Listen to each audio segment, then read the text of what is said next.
Hey, look, we're live! Welcome to KeganExe, a channel here on Plus One EXP. I'm KeganExe, the new green M&M and a co-cult leader. And I'm Sarah, your stepdad and the other cult leader. These are getting wilder and wilder as we go. They're getting more unhinged, and I'm highly supportive. Plus One's a weird little brand that multi-classes in tabletop, game design, beard and skincare, alchemy, and the Bardic College of Content Creation. The dream and hope here at Plus One's to help amazing designers find great players who love their games, and amazing players find great designers whose games they can love. Look, I got through it. You did it! I'm really proud of you. Congratulations. Sarah, I'm just handing it over to you from here. Okay, hi. So I want to hand it over. So we're here to talk about Blister City, which is a setting/game system being developed by Kegan. It's phenomenal. This is our very first peek into what we're seeing, or like what Kegan's written, and really just a place for us to crosstalk and collaborate. And we have a phenomenal guest that I'm so excited that we have, and I'm like gonna fangirl about it. Alex, please introduce yourself. Tell the people who you are, where they can find you, what you've got going on. Hi, I'm Alex. That's about it. No, I am Ballsy Bard over on Twitter, and I do a lot of like talking about indie game design while simultaneously putting off every aspect of actually working on any of the games that I'm working on. So it's mostly just like showboating for the sake of the massive acclaim that is always piled upon us. Hey, that's what this stream literally is. But yeah, that's about it. I mean, I used to do a bunch of AP streams over with Bards and Brews, RIP. Now I just hang out and be really loud about my opinions online, and sometimes talk about games that I'm eventually going to release. This is very good, and again, so excited to have you here to talk about Blister City. So Kegan has sent us this document that links to other documents, and I'm just jazzed about it. Kegan kept trying to talk to me about it in the green room before people showed up. I'm like, Kegan, you can't, because I can't. I'm gonna scream about it, and you can't talk to me about it until other people can hear. I'm so excited. But as far as where we want to start, Kegan, can you tell the audience what is Blister City? Yeah, I'm prepared for this stream about the thing I'm writing. I'm gonna interview you so good right now, bud. No, I'm so worried. So Blister City is an upcoming, like system agnostic, like vaguely cyberpunk setting guide, and we'll get into it, I'm sure, here in a second because I've seen your outline. But I've been calling it Blisterpunk instead of cyberpunk.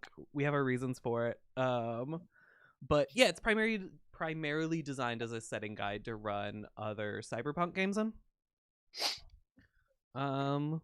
And where, like, you reference it in the document, but one of my favorite things about creators is where they get their ideas from, where like the initial spark of inspiration comes from, and they're like, I just had this idea. Where did Blister City start for you? This one's really specific. They always are. There is a single mission on Mass Effect Andromeda, the Mass Effect game nobody liked or played, right? Where you're driving through, I think it's Eos, and you're driving through, and they mention sort of in passing that there's a city called Resilience that fell, and they're like, yeah, you know, it's like sort of ironic that the city was called Resilience, and it wasn't very resilient, and it like stuck in my brain. So when we went to, so I've been working on this on and off for probably 5 years, but like really actively for the last year. And one of the big things that got me doing this was I was like, you know, I'd like to stop playing D&D. Like, what else is out there? And I picked up Eclipse Phase, which is right here. I picked up Eclipse Phase though. Cool RPG. I did not love the setting for it, and I was like, oh, well, I'll just like homebrew a setting. It's fine. And then 5 years later, here we are. The passion project. It grew legs. Yeah. Well, and it started before I was like into indie games. Okay. Like I was like, oh, cool. Eclipse Phase is this thing I saw online when I Googled like cyberpunk RPG. And then it was like, well, I'm gonna work on this for like half a year probably initially, and then I'm just gonna put it down. And then after I got back into indie games, like years later, I found my notebook with it and was like, oh wait, there was something here. Wait a minute. This is a good idea once upon a time. I do like that. I mean, I do spoiler alert, I do have an outline. Alex, I know you have notes as well, so feel free to chime in whenever with the feedback and stuff. And Keegan foreshadowed it a little bit. One of the distinction in the document is that it is blisterpunk, not cyberpunk. And I want to talk about what that means. You have a line in the document, and I'll just read it.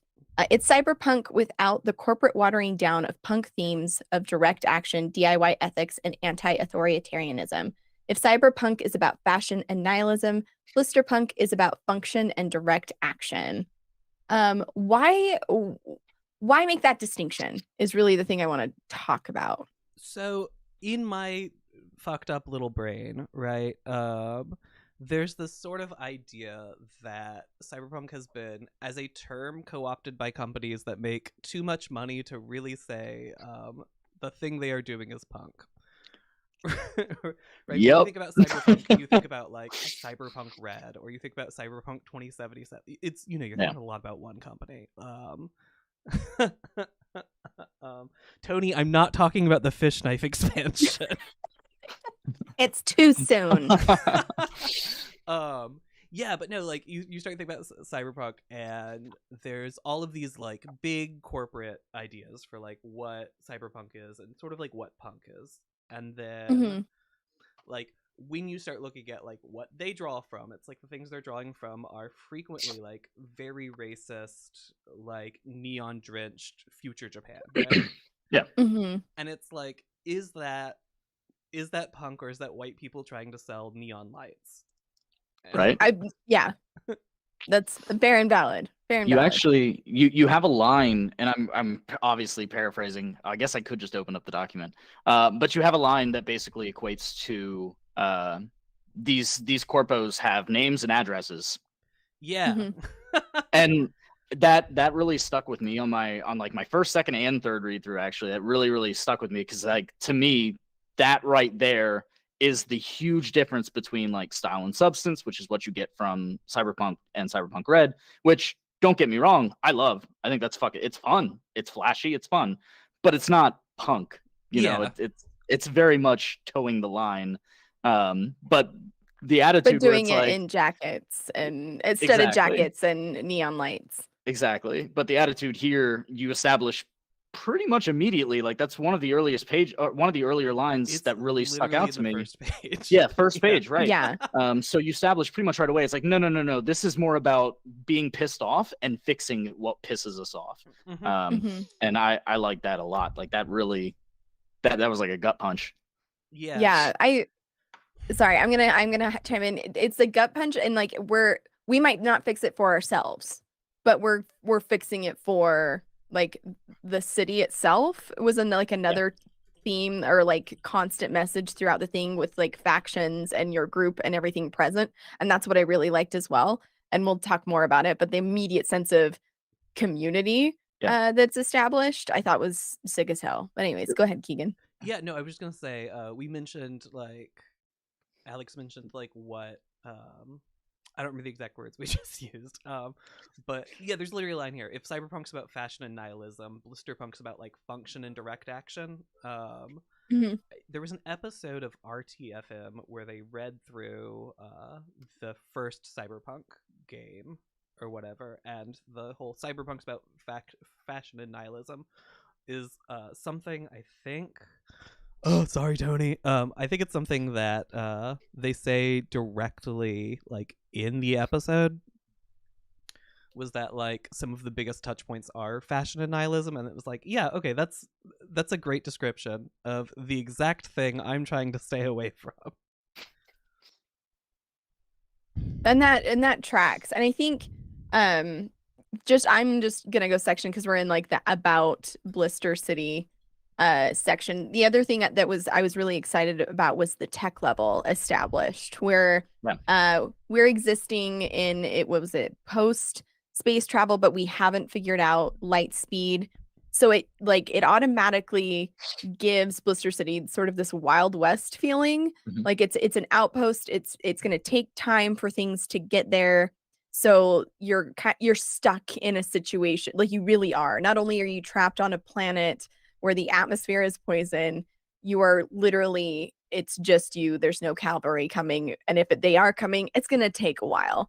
And I loved that sense of isolation that it builds, and I feel like it would drive, whether you're playing the setting or with the system itself, drives that sense of community, and we have to be the ones to fix this, if that makes sense. And I as I was reading this, I just kept getting, oh, this is so good.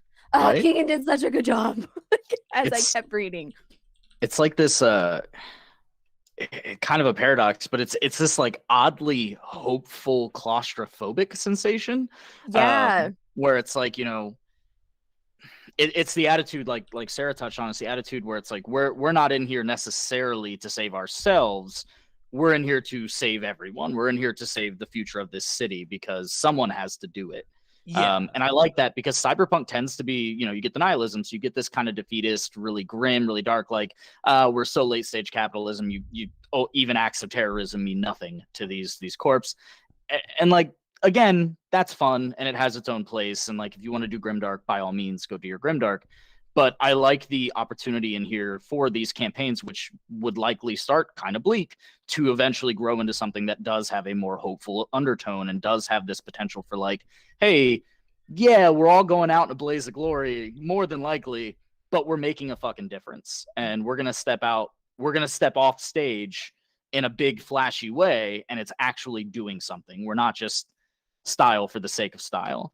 I like that like a lot. Again, really goes hard pretty much right away. Yeah. I love this. I love hearing people read this and go, yeah, no, the thing I wanted to come across has come across. That's great.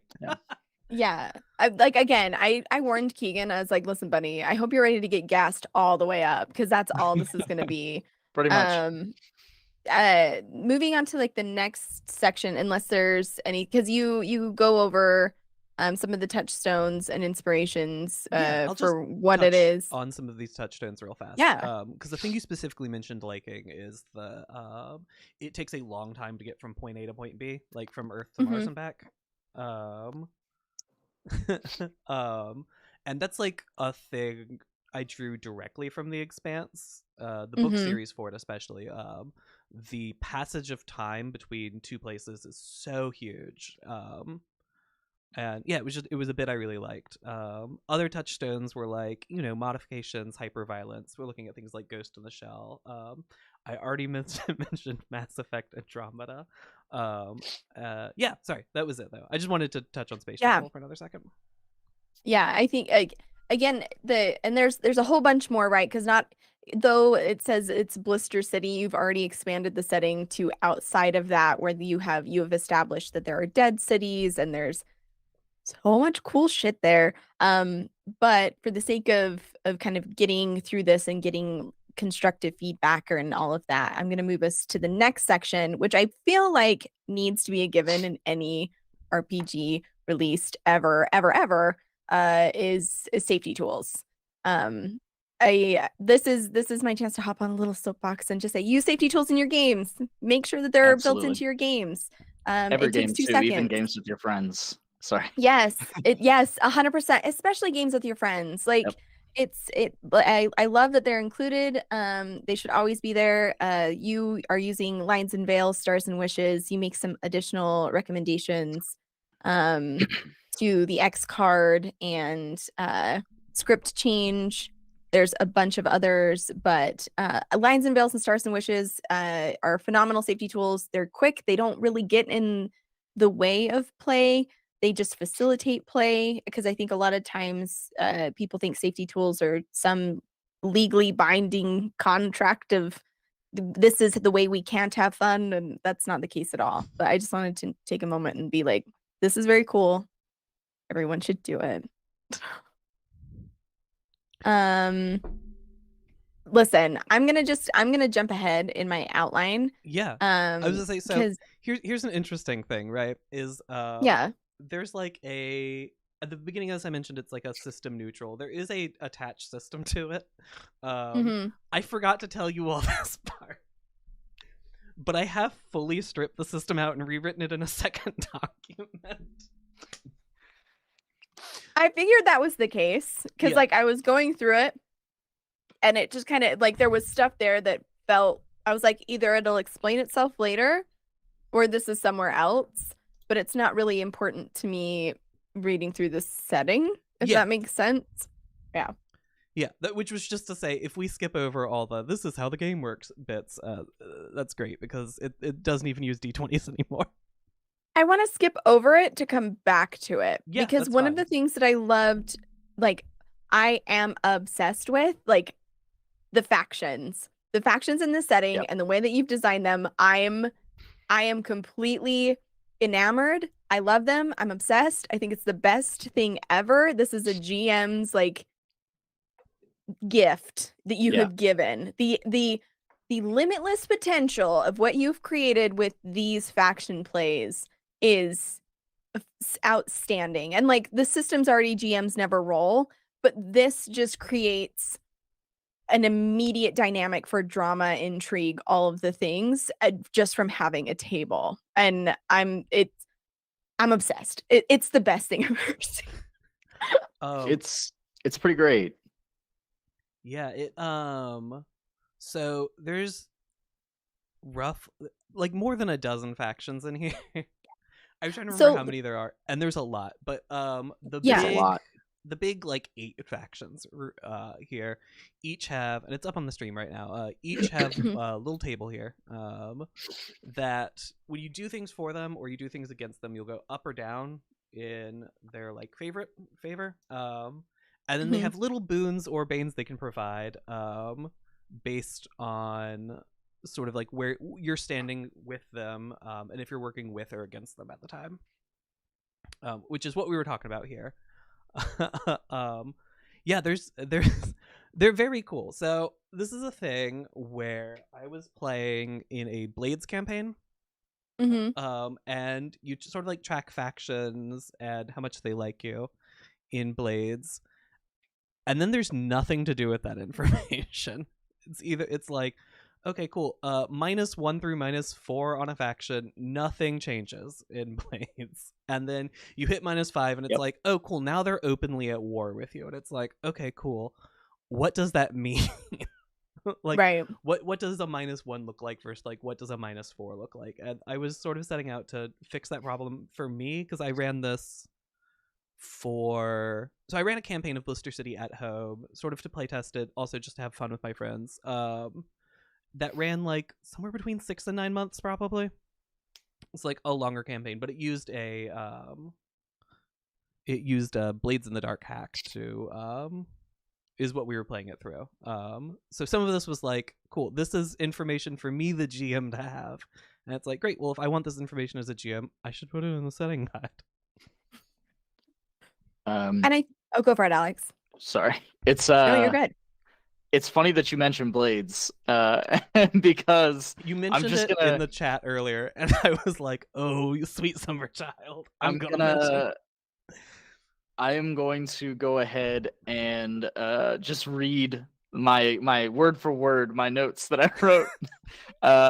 Strongly fuck with the amount of heavy lifting the world building does here. Less dense and frankly less boring Blades in the Dark. Quote, or parentheses, maybe don't say that on stream.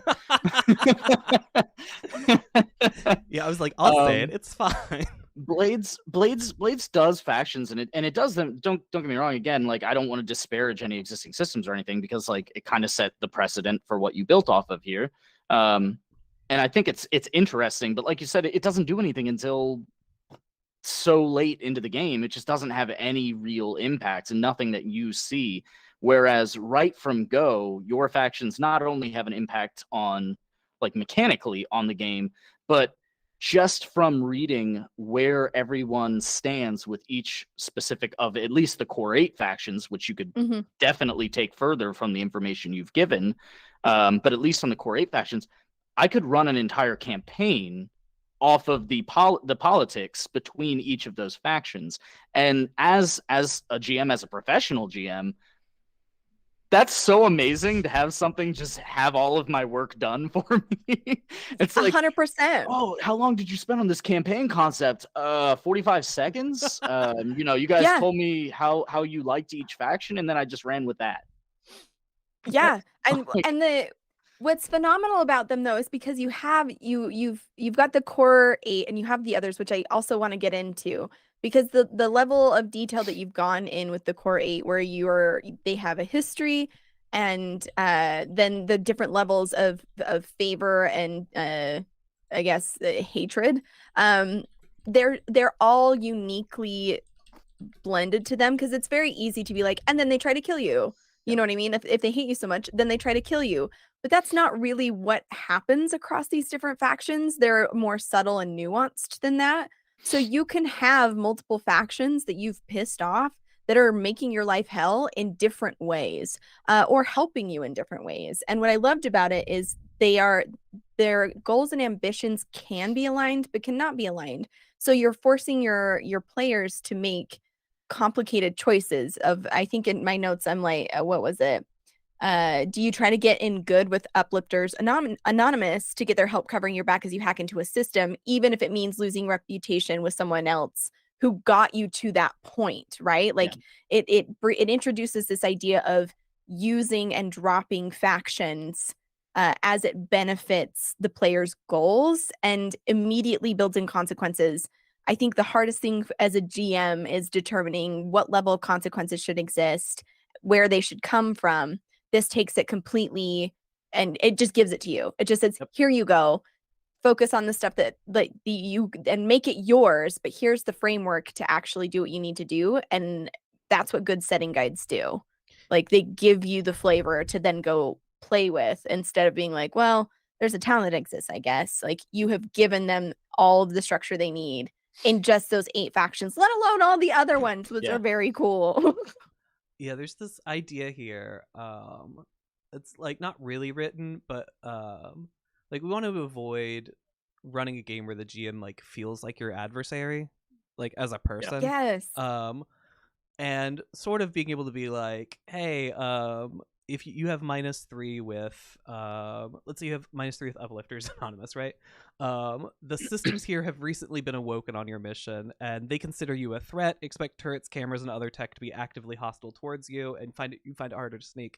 Is me going, hey, I'm gonna be the bad guy here for you, right? As a GM, you can be like, I'm sorry, I'm not my fault. I want to help you all. It's just the setting. It's just the setting, right? This is Keegan did this. This wasn't me. What's really fun about twofold? What's really fun about the way that you set up, again, especially these 8 core, but there are way more than 8 for anyone curious. There's way more than 8. There's just like 8 core ones.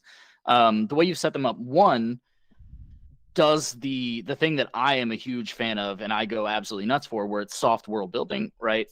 Because you have defined your setting further with these factions in a way that I didn't feel like I just consumed a chunk of lore. The example that really sticks out to me is the Enterprise Alliance. Not because they're my favorite faction, not because they're even the most interesting, but because they are so clearly opposed ideologically to what you as the player should probably think. Or should probably believe, I should say, because you're coming into a punk, and these are very obviously the corpos, like the big bad assholes themselves. You literally say at one point, they don't give a shit about you. Yeah. And the way that you did that while still listing them as a purely and totally accessible faction, you in no way said the words like, these are the bad guys. And yet, what I took away from that immediately was, fuck those guys. Like, they're always going to be my enemies. That's awesome. That's a really fun way to do it. And you leave room for questions too, like with each of them. Like give enough to explain, like, here's the flavor, here's the vibe, fuck those guys, or like, oh shit, I love these guys. But you leave room for questions. And like the Agents of Rot, I read this paragraph and I screamed. I stopped looking at my computer. I screamed out loud and I loved everything. And I'm going to read it. It's a doomsday cult devoted to the teachings of some long dead scholar. They believe the utter destruction of all humanity is inevitable. They don't necessarily want to hasten folks to that end, but they do want to prepare them for the oncoming end times. They predicted the fall of Mars and were correct down to the minute. There's That's awesome. so much there for like players to engage with, for the GM to like answer the like there's 5 questions in there just from those sentences. Like immediately my brain is freaking out, screaming like, here's how did they do it? What's all of this?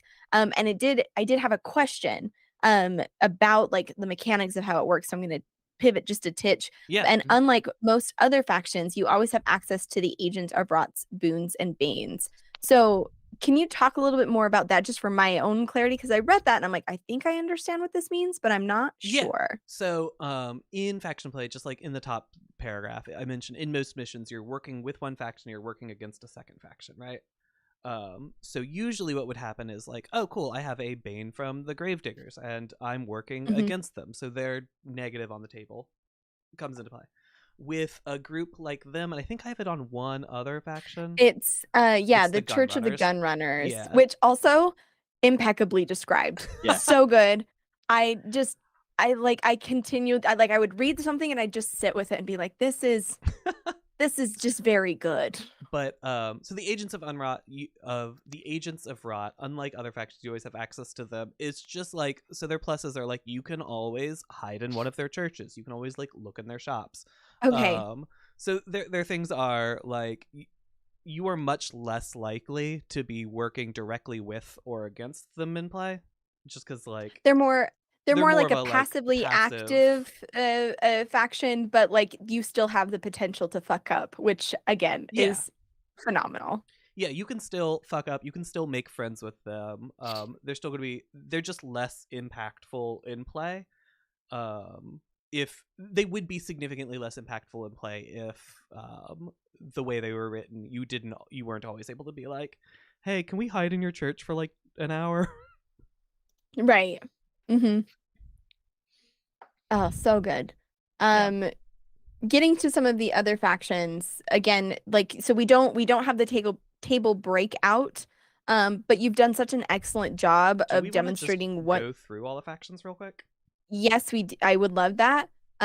You've done such a good job with those boons and banes table, though. It would be so easy for people to take those and apply them if they're like, actually, Swamp Girl Radio is more my vibe, or my favorite, the Red Light Ripper, is like, I want more access to those factions, and getting, like, you've done such a great job of showing how easy it is to build those out. Players and the GM could do it themselves.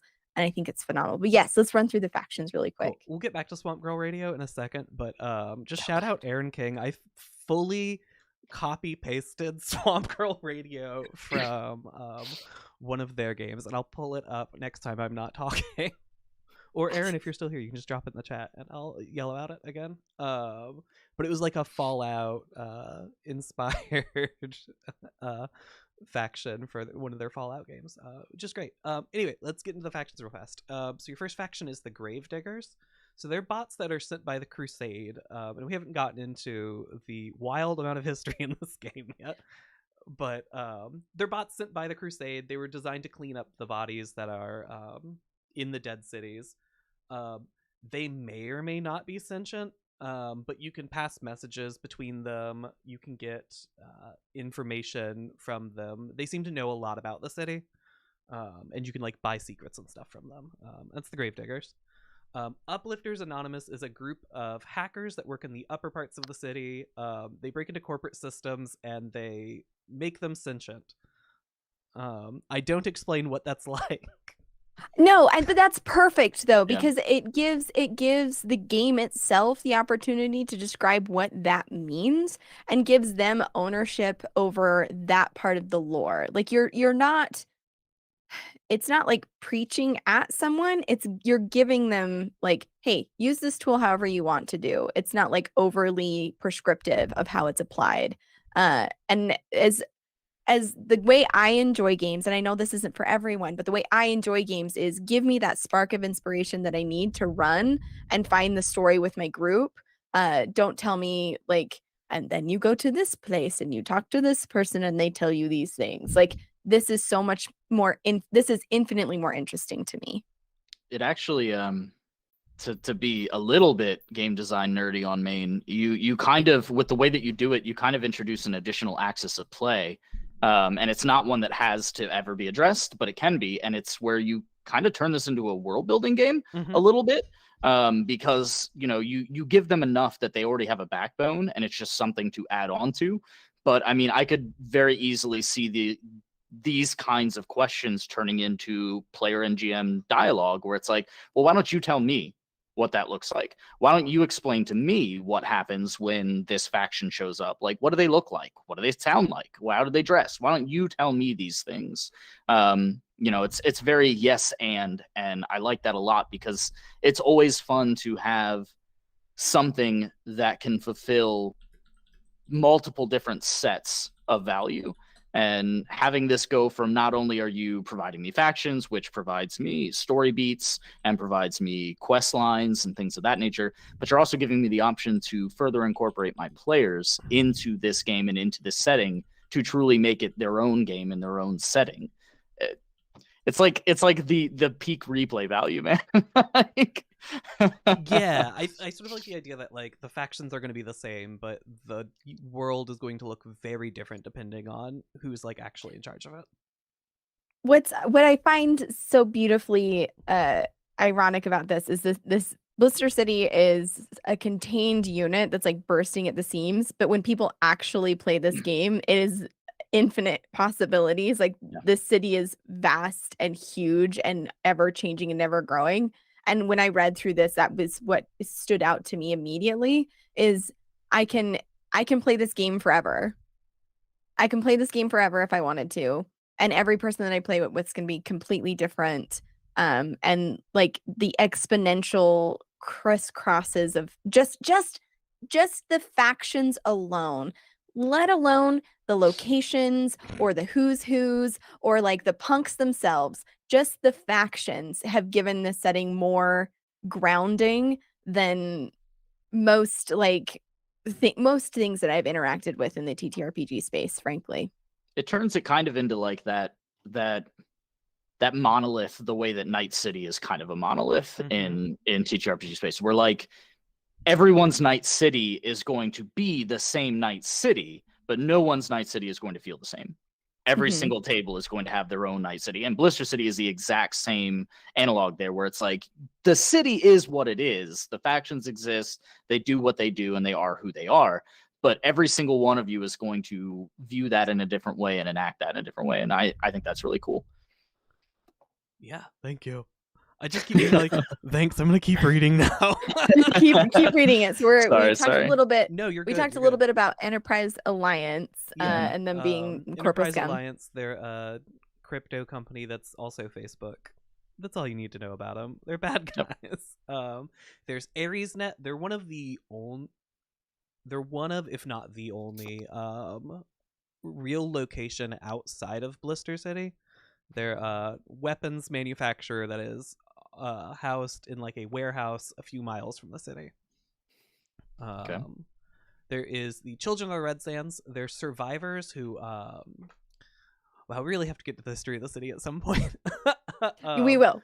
When Mars falls, everybody on the surface dies who isn't in Blister. The Children of the Red Sands are the people from other cities who managed to make it to Blister City before the bubble went up. So they re-enter Ambition, the planet collapses, and then they're just sort of here taking care of their own people. There are some, we'll get into them more later. They're the Agents of Rot we talked about. They're a doomsday cult. Ambition's Hand is, Ambition's Hand is a faction I want to set up that was like, hey, what happens now that the punks are in charge, right? The city fell, the government pulled out, the biggest gang effectively takes over the city and is like, okay, well, fuck, we weren't prepared for this. And I love that energy. I love you have this group that's torn between like their punk resistance roots and establishing an organization and what that means for them, and like how quickly that introduces the pitfalls around greed, capitalism, all of these things, because it's different when you're fighting against it versus maintaining a thing, and how that shifts this particular group's perspective on how do we stay true to that thing while still being in this space that we don't know and not falling back into the mistakes of those who came before. Like, that's a very cool faction, and you can do a lot of things with it when they like engage with your like fresh punks who are like still have that like fuck you attitude, and they're like, listen man, I've been filing reports all day, like I don't know what to tell you, like my spirit is beaten down and broken. Yeah, like I don't know if it's telling on myself to be like, hey, what happens when a punk retires and has to get a day job, right? Like, what happens when the group before you already won the big thing? Like, they already rebelled, they were already successful, they already took over the city. Like, great, what happens now? And it's like, yeah, they find themselves in an uncomfortable position where they're sort of like, well, shit, we were punks, but I guess now we're the police. That's rough. Yeah, that sucks, bud. There's also this, I call it out in the text, that frequently their goals align with the Red Sands. They're like two sort of like punk organizations. But Ambition's Hand has chosen to take like a much more corporate approach to things now that they have power, and the Red Sands never really do. And it's like, yeah, no, they frequently have the exact same wants and desires, and they do not see it. And just like another way that factions sort of work against each other. And then the final of the 8 factions here is the Church of the Gunrunners. They're Second Amendment freaks. They pray to Jesus, but he's like surrounded in neon lights. We have to read it. Praise to a bastardization of a Christian Jesus who wields twin desert eagles, frequently made up in neon lights and art, and personally came to Earth to shoot the devil in 2026. What a buck wild sentence that is, and I love every word of it. I'm gonna pull it up on the stream in a second, but it's, I swear to God, it was just, I saw a neon art of Jesus once and he had guns, and I was like, what if? Holy shit. The mind fuck that is that sentence, and like the thing honestly is how believable it is. That's the thing. You can see all of these factions existing, like they make sense given the situation and the history that you established and we'll talk about. But this one in particular, like it hurt me because I read it and I went, yeah, that sounds about right. Yeah, unfortunately. That's amazing. Why does that exist? My god. I saw it and I went, that is a cyberpunk faction right there. That's gotta be. Jesus with neon guns. That's a cyberpunk faction. It's so good. But yeah, that's they run guns through the city. If you want guns, you probably have to go through them. They're another one where you always have access to them because it's like, how easy is it to buy tools to do violence with? Plus or minus 3. I find it interesting that your two religious entities are on opposite ends of that spectrum as well, right? Like sanctuary and care versus death and like destruction, and how the loosely organized religions and like that present those themes there. Sarah, the person that likes to dissect literature, finds this very interesting. You'll probably find this interesting then, so I'm going to say it, which is that there are like a number of religions vaguely present through the text. Outside of that, like there's the Neon Church with the Gunrunners, there's the Rot Priest, who we've talked about, but like the Children of the Red Sands are a Sikh organization vaguely, and it like gets into it little bit here and there. It's one of those things where I want a sensitivity consultant before I like really go hard at it. Yeah, absolutely. Just because it feels very easy to get like kind of gross on that. So I've been sort of downplaying that one. And then as we get into other factions, the first one is the Singularity, which are all folks who have uploaded themselves into like a cloud consciousness so they can experience like universal togetherness. And yeah, that's like just another religious organization, right? They're just like, we're tired of living here. We want to be on a satellite with each other forever. And they kill themselves and upload their consciousness. Right. That honestly sounds like my hell. I'm gonna be really honest with you. Oh yeah, no, it sounds that sounds awful. atrocious. It sounds that awful. sounds so bad. No, thank you. but And also how brilliant. And then continuing with the religious theme, because I don't do anything lightly. The Crusade. We can finally talk about the Mhm. Crusade. So they're the dominant religious force on Earth. It's described vaguely in text that they've taken over Earth already. It looked like they were poised to take over Mars, but a joint operation from a bunch of the factions sort of like knocks them out of the city, kicks them back to Earth. But they are like a hardcore, like extreme right-wing Christians that have taken over Earth and want to take over Mars. And like, hey, everybody in the city, even the worst people in the city, fucking hate these dudes. I love it too. Yeah. Like I think it creates, so you've established this distance, right? Everything takes time to get there, and this ever-present looming threat of just dick trees. And like it's one thing to squabble within the city and that's bursting at its seams, and just to have this like needle constantly held above the city, like waiting to pop it at any moment.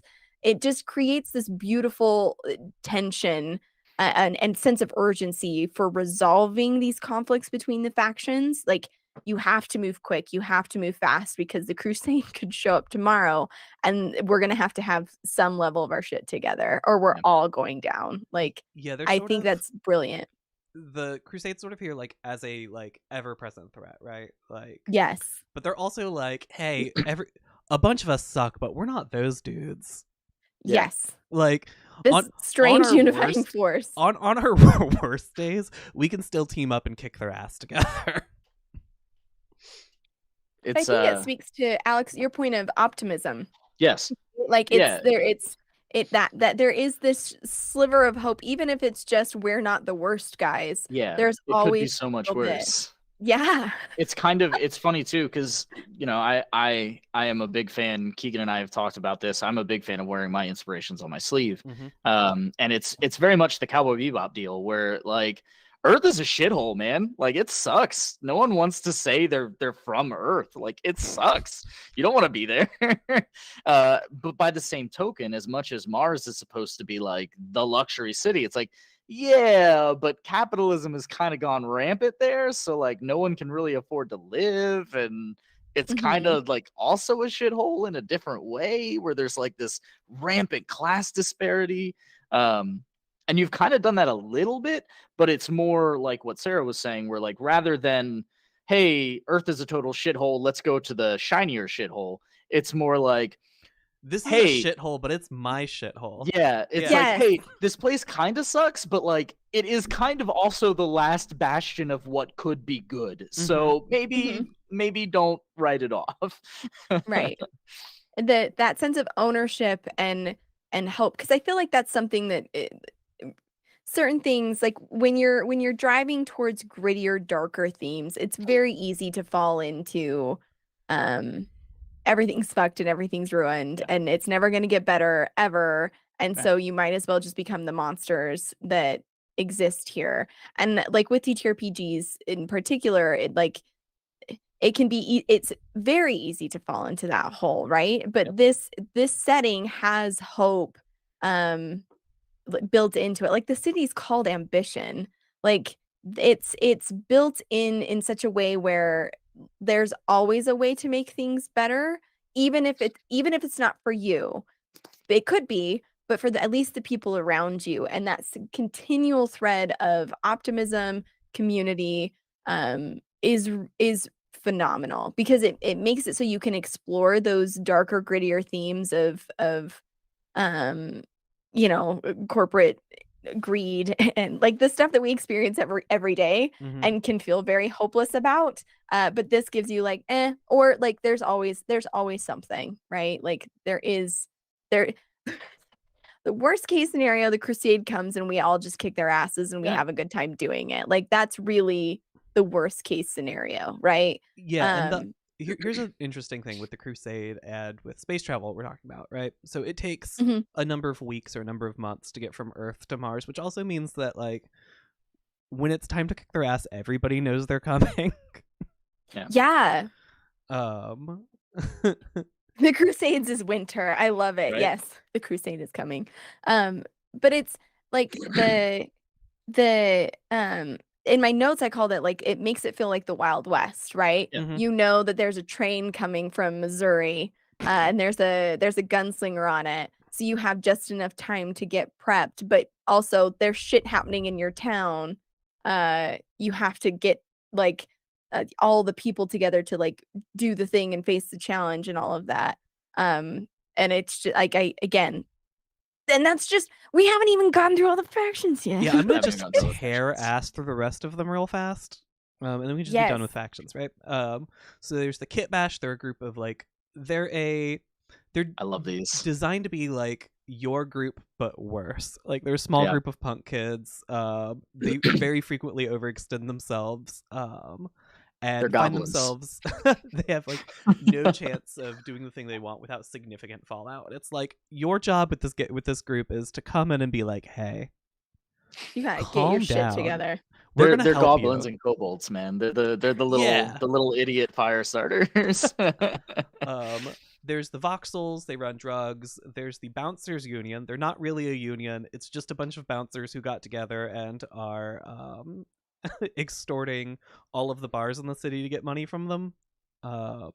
There is Swamp Girl Radio, which is deep below the city. They're a pirate radio station that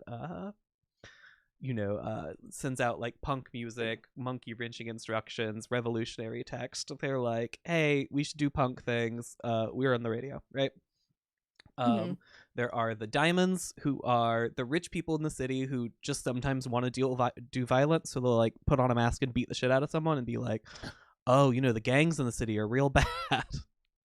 Right. There are the Flickers. They're middle city inventors. There are Hype Beast. They're people obsessed with late 2010 street I fashion, and they have love them. genetically Yeah. modified animals. There are the I love Override, them so much. which is the uplifters from earlier, but what if they were a corporation? Yeah. I could just keep going. I still have like 8 more. We can just end it here. There's a bunch, but I do before I really want to highlight the Red Light Rippers, which is the sex workers union of Blister City, because I fucking love them, and the fact that you name them the Rippers makes me so happy. I like the amount of endorphins that gave my brain. So good. Yeah, I love the Red Light Rippers are a faction that is specifically written for the big adventure path at the very bottom of this document. So if we make it there, and I'm not positive we will, if we make it there, I'll super get into them. But otherwise, we can just save it for next time we talk about them. They're just very good, and it's very exciting. They are based on a single line in Eclipse Phase mentions that there's like a sex workers union that like beats the shit out of people who are bad to sex workers, and I was like, I could do that better. Yeah. And did. And did. Yeah, it was like, this is a really cool idea. I wish there was more to it. And I was like, I could just make more to it, couldn't I? I did make more. That's such. I know I've said it on. I'm pretty sure it was on a cult stream before. That's such like a queer identity energy. It's like, I'm gonna do this, but I'm gonna do it better. Like we're just gonna yoink that, and we're gonna make it the way it should have been made, and put that back into the universe. And I'm here for it. It's like almost a fueled by spite thing. It's fully a fueled by spite thing. Yeah, I was just trying to be nice. It's fine. Call me out. I know what we're here for. It's gonna be okay. Hey, me too. 90% of the reason I make games is spite. Sarah, where are we going from here? Well, so where are we going from here? So we've got the next section, and we can spend a few minutes here, or we can spend a lot of minutes here. But you've included I guess I should go back. This is what I want to do. We're at a good breaking point, but before we go into that break, I want to talk to you, Keegan, the designer. We've covered we've glossed over origins and roles of building the punks. We didn't really get into that necessarily. But was there anything particular, like feedback-wise, you were seeking between, about Blister City to faction play, where you were stuck or struggling within that section to define what you're wanting out of everything this I'm game? stuck on is beyond this point. This is the part of the game I wanted feel to great check about. Okay, you should. perfect. You absolutely should. I just wanted to throw Very out well that done. question before we moved forward. We've got like the history of Blister City, and you've done a phenomenal job. I think Alex said it before. I'm just gonna continue to repeat what they said. where you're giving lore without overwhelming people. You've got a timeline where it says, here's the year, here's what you really need to know. This is, and what's great about this is you can give it to your players without spoiling anything, and just say, here's the history of Blister City, so we can all speak the common language. Because that's, I think, what's hard about other settings a lot of times is you're thrown in. If you're a player and you don't know anything about it and you're just chucked into this world, it feels like an overwhelming task to learn like where you're from and how you fit into anything and how it's all important. This breaks it down into sections, so you've got your older history, your more recent history, and then with the factions and the character creation, it's very streamlined, so you don't get overwhelmed by all the things. And as a GM as well, if you're wanting to come up with your own storylines, it gives you specific hooks that you can like lock into to say, my storyline starts here, click, without having to become an expert in all of the different, individuals. And like, so you can, because Keegan has provided a guide of who's and locations that is ever growing. But this is a wonderful, just here's what you need to know. Yeah, go do the thing. This little timeline. So it covers 127 years of history, from the creation of the city as ambition to like you're here now, which is 124 years later. 124, something like that. I just said the number. 127 years later. This is where you are now. Here's everything important that's happened 127 years, and it does not answer questions like, hey, what's going on Earth? It doesn't matter. It does not matter for this game. Yeah. And it's nice though, because it keeps it from feeling like homework, which I know was a huge turnoff for me getting into Blades early on. Was just like, man, there's like 70 to 100 pages of lore I need to know, and that's just a whole bunch. I mean, even Cyberpunk is kind of guilty of this to a degree, where like they are so set on their timeline being a certain way that like if you want to play a specific type of campaign, especially one that is very centered around the city, you got to do homework. You got to sit there and study, and you got to do all this reading. And it's like, man, I just can't I get the Spark Notes version? And that's very much what, between the timeline and the, like I said, like the passive world building, the soft world building that you do in the factions and elsewhere, really kind of accomplishes that, where I already have a feel for at least the vibe and the general knowledge going in, that I could read pretty much any like 2 or 3 pages combined and be good to run a game off of what I read there. Yeah, a big thought with this was, and this is what we can go to break with probably. A big thought with this was I cut so much from this timeline. I cut an unbelievable amount of stuff out of here already. Because I want it to be able to be like, hey, so I got jumped to 2157, right? Or like 2144 randomly, because it's what's on the page right now. And it says what happened in this year, and I want, as a DM, to be able to look at that and go, okay, so this mentions Justice, the capital city. Great, we're gonna run a mission where we go to Justice, the capital city, and we look for the thing it says is there, right? But a big thought with the setting guide is like, I want you to be able to open the book up, flip it to a page, and go, okay, yeah, no, that's a plot, let's go. Yeah, and I think with setting, again, going off of what Alex said earlier, the homework vibe, right? I think that's why homebrew happens so often, is because people are like, well, listen, if I'm going to do homework, I'm going to write my own homework. Yeah. And what's great about this is it combines the two, right? You leave so many questions unanswered. What's happening on Earth? It doesn't really matter unless it does. And that gives you the opportunity to bring in that creativity, that world building yourself, and writing it out. It's very well done. Thank you. You did a good job. With that, we should go to break. Yeah. We're gonna go to break. We'll be back in like 5. Cool. Bye, Evan. Hey, look, I'm back. And now you're back. Yay! I love being back. Do love being here. It's very good. We're back. Was that 5 minutes? I don't know. I didn't time it. Yeah. It's close enough. I love saying, hey, I'm going to go on a 5, and then just it's whatever length I feel like it is. Sometimes it's 5, sometimes it's 20. Once it was 15. Yeah. It is a-okay. Okay, we're back. We're talking more about Blister City. It's pretty great. Alex, I wanted to kick it over to you because we've been working through some of my outline points.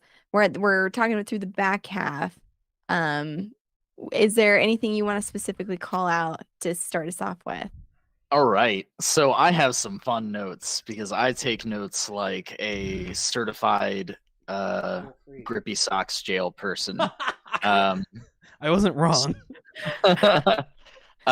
So one of the things that I really like about this is, and again, like I wear my inspirations on my sleeve, so I like to not compare things, but to relate things to one another. And I really, really like dirty cyberpunk. There's just something about that like pristine, glorious silver future that just doesn't feel real. But that nitty gritty, really crusty cyberpunk feels more real. It feels the direction we're probably going. Let's be real. And man, oh man, were these some crusty pages in like the absolute best way I can say that. But everything felt. It's one of those experiences where reading through both the timeline, the factions, and a little bit on like the general information about like what punks are and what they're like, really gave me a distinct picture of just kind of these grimy, just really overly machined and extremely once streamlined, but now super layered and packed on top of one another back alley streets, buildings that are absolutely not built to code anymore and are just kind of crammed on top of one another. Spaces that were never intended as living spaces now being full communities.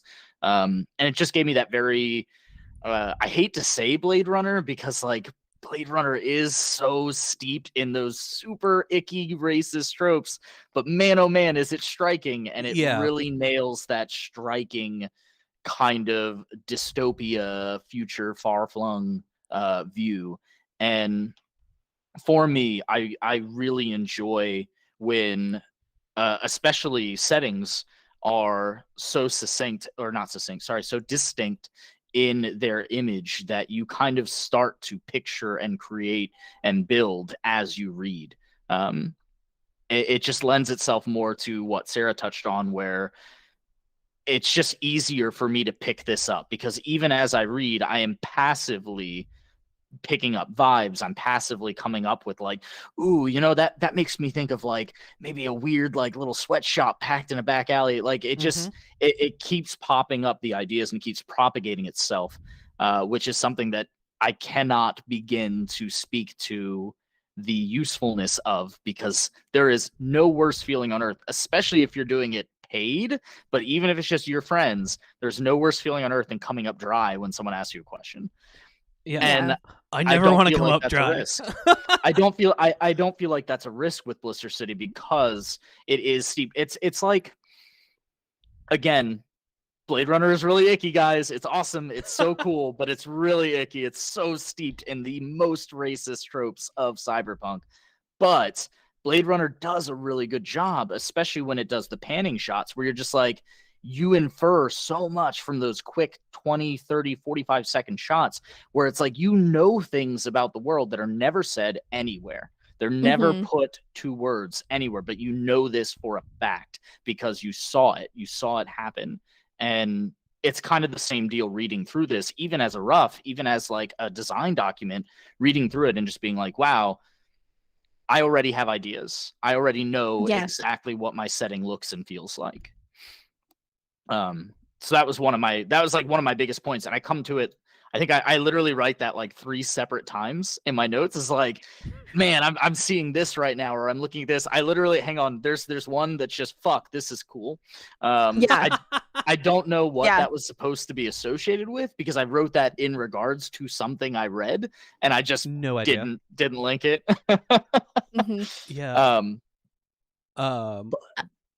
Oh, sorry. To that piece though, and like because we're moving into like the who's, we're gonna kind of hop over the red wastes for a little bit to hop to the who's. You've gone through and you've established people here, and it's present throughout everything. But the naming in this, like the names are fucking bomb as hell. One of my notes is Anastasia Verbansky. Are you fucking kidding me? Like, that's such a good name. I think I did the exact same thing. Yes! And it was the same name. And I literally said, naming conventions are stupidly important. Fucking nailed it. That was my note. She's the head of the Enterprise Alliance, which is the like gross, like uppity corpo, like scum. And I'm like, if I were to name, like, it reeks of privilege. It like, and these ancient, like old family, like money. grossness. I'm gonna like let you it's in on a just, secret, Sarah. It's just Russian. I get what you're saying, but you picked it for the right place. Does that make sense? Yeah, and it's present. Like we skimmed over origin and roles, but it's there as well, right? The origins of your players, what they are, like gutter snipe as a role, is an origin. Get the fuck out! Like it just immediately gives you, to Alex's point, that snapshot picture of what you need. And this entire document is just drenched in that, where it's, this is the assignment, here's the vibe. And you do it in these quick, like, one name, one word. Like, I read the name Anastasia Verbansky, and like, I'm like, yes, I know who that is. I have the picture of it in my mind. And with settings, I get, like, not only can it be difficult, you know, when you're reading like deep fantasy or really anything that's really intense, and you get a bunch of names thrown at you and they're all vaguely gibberish. Norse, and like they're coming together in a council and you're like, I don't remember who that is. These are all so distinct from each other in a way that makes sense. And like the names belong to the concepts they represent, right? Like the Perlman family being like the royals, like that tracks. Like it gives, the names match the vibe, and that sorts through everything. And I can see you giggling because you're like, Sarah, I pulled this name out of like a hat. Everybody thinks it was Ron Perlman is all I was going to say. That's what I thought. I immediately thought Ron Perlman all the time, and everyone's like, oh, is it like Ron Perlman? And I'm like, no, it was just a good name. He just happens to have it. I just defaulted to giving you nerd cred and being like, oh, Fallout, cool, I love that reference, and just like moved on with it. No, the worst part is that I did see that reference and to see that everyone was pulling it, and I do reference it later, and we'll get into it then. Before we get into who's who, let's talk about, just because it's going to get harder and harder to talk about people specifically without talking about like the vague shape of the city, at least. Yes, because we've talked a lot about Blister City without talking about, like, this is a fun thing, right? This isn't a complaint. This is me saying we've spent a lot of time talking about Blister City without describing any bit of Blister City. Correct. We've done a really good job here today. The real fast bit of it is Blister City is the last city on Mars. There was like a terraforming accident, ? Everybody on Mars effectively dies except for the people who are in the city of Ambition. It was a small town. It was never meant to like really be lived in for super long. It was the first city on Mars. They happened to have a bubble still. They turned it on. It still worked. The people who were able to make it to the bubble survived. Right? Rich people buy up the lower parts of the city and then like build and build and build and build up. So now up where the air's thin, up where it's real dirty, just because like the pollution doesn't have anywhere to go. So as you get up and living gets worse, so there's this weird, like, usually if you're like, oh, you know, these like upper city folks would be like rich people. It's inverted. We've fully inverted this with like the poor literally living like super high and all the rich people being very low. And it makes talking about it weird sometimes if you get into it without mentioning that fact. I actually, that was one of my big points. I think I almost wrote a little paragraph on that one. And I was like, I can't read off a fucking paragraph as notes. But I do want to say real quick that I've never seen class disparity done in reverse. And while that sounds like a really shallow, I don't know, like off the cuff, it sounds like a shallow reinterpretation, but it actually works so fucking well because like you said, and you said it like it was such a common sense thing, but with the way you've built Blister City, it is real common sense. It's like they're literally in a bubble. Up is bad. Like Up's that's just bad. nothing but pollution and garbage and filth. Like that's the absolute worst. Yeah, and if you want to think and about like how rich people live, who has access to the ground, right? Who has access to having their feet It's on land. the earth? It's and it's property, like, you know? Yeah. The rich people don't want to be high in the air. They don't want to not be able to grow a garden. No. Right. Well, and to that though, like if you think about like what is threatening Blister City, it's coming from above. Like they're not going to want to be like the easy target. They're going to put everything between them and the bubble itself, right? Like if the bubble represents everyone's kind of stuck there, they're going to hide, they're going to move away where the bubble isn't visible, where it isn't this constant reminder that they're trapped here and existing. But you would push lower class people to live with that constant reminder of this is why life is shitty. You're stuck here, but you have to be grateful for it because this is the only way you would survive. And it creates this it's better than Earth, and like without it, like literally you'd be dead. The air is poison. And it creates like that closeness of it's always present in society, right? Lower class folks are closer to the threats, to the dangers, to the reminders of why shit is bad. And rich people the more privileged, the blessed, however you want to phrase it, encapsulate themselves and hide away from it. So it is that perfect, like Alex said it makes perfect sense why it would be the opposite from your traditional altered carbon cyberpunk, like the rich people live in the stars, like their penthouses, you know. Yeah. What was I gonna say? Oh, so this is the thing. The document already is very long, and you'll see it has a button here that says spreadsheet here. Yeah, I loved the spreadsheet. I just want you to know one of my notes is this spreadsheet fucking rocks, Keegan.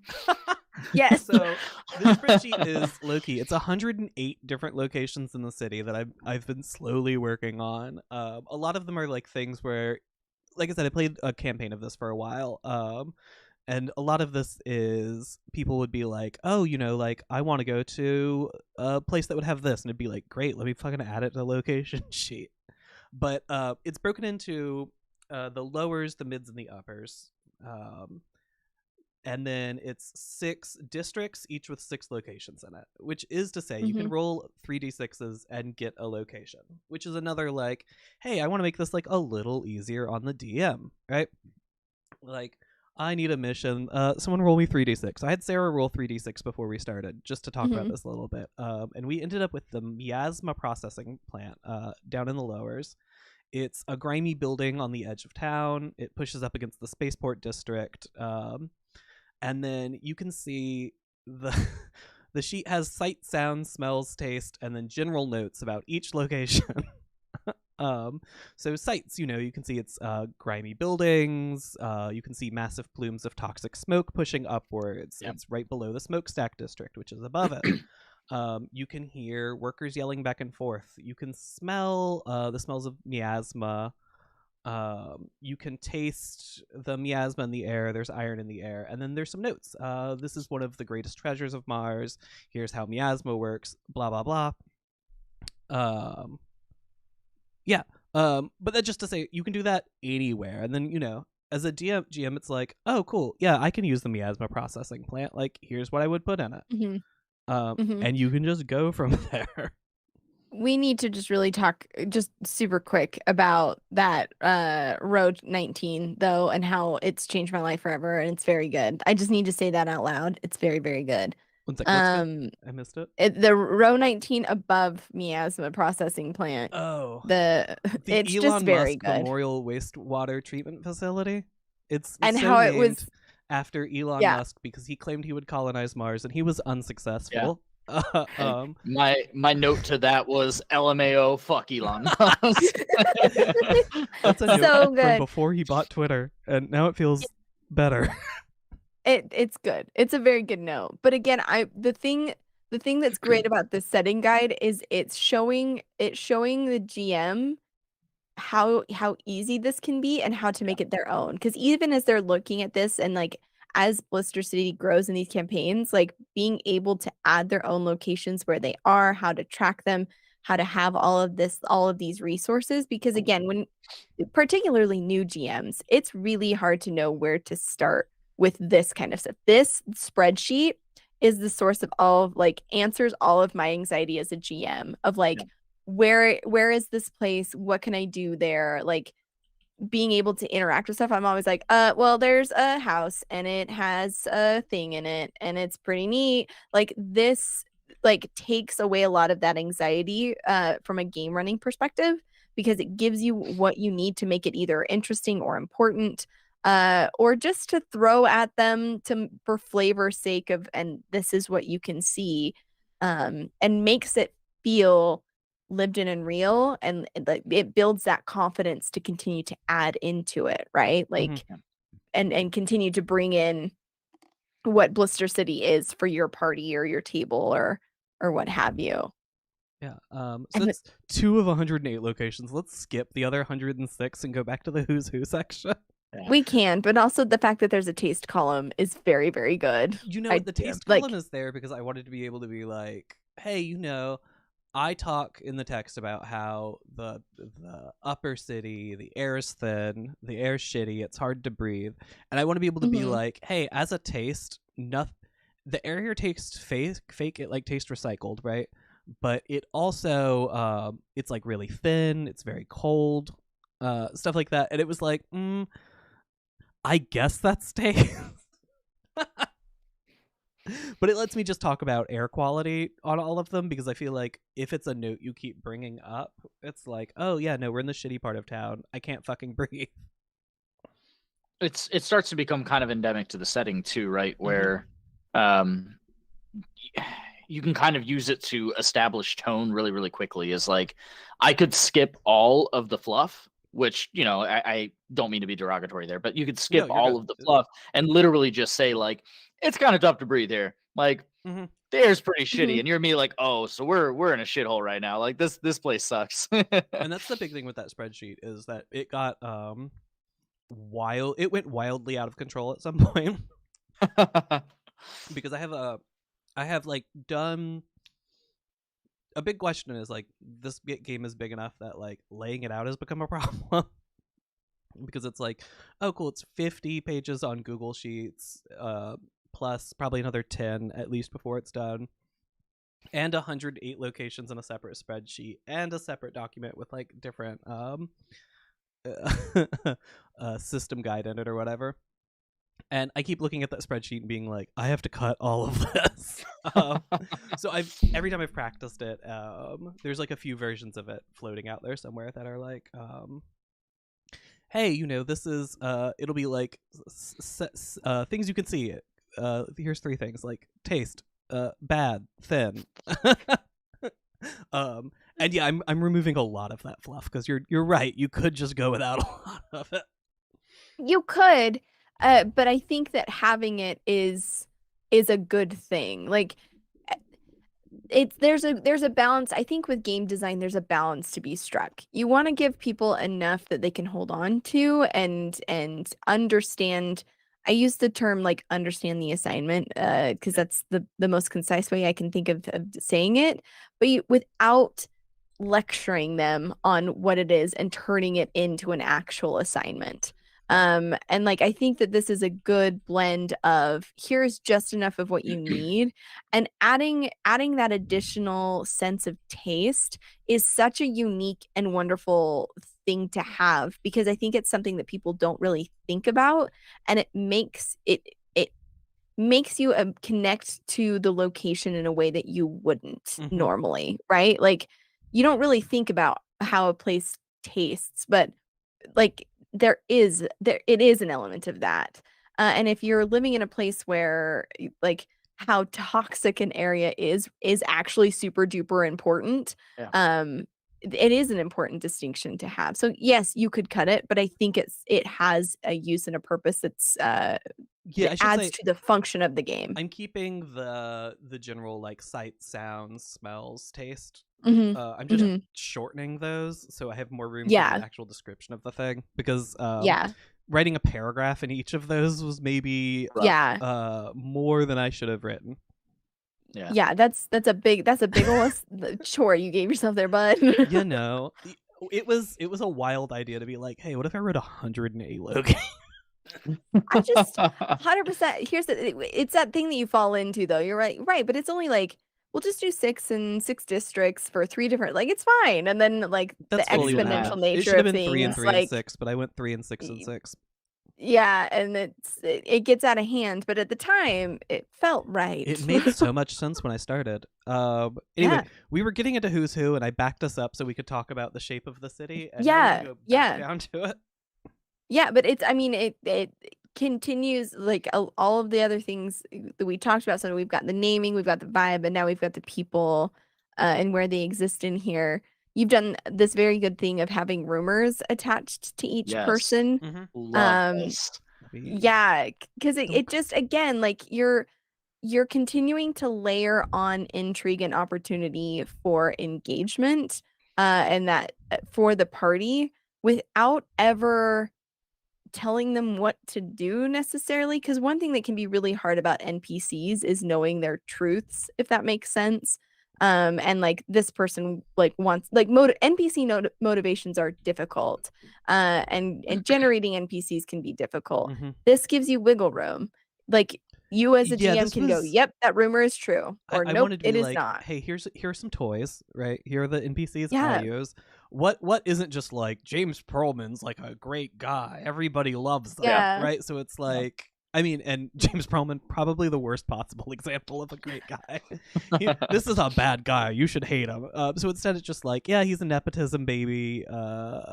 He's a cutthroat businessman. Here's a rumor: he murdered his entire family. Here's a different mover. He's in negotiations to start arms manufacturing, and other people are mad about it.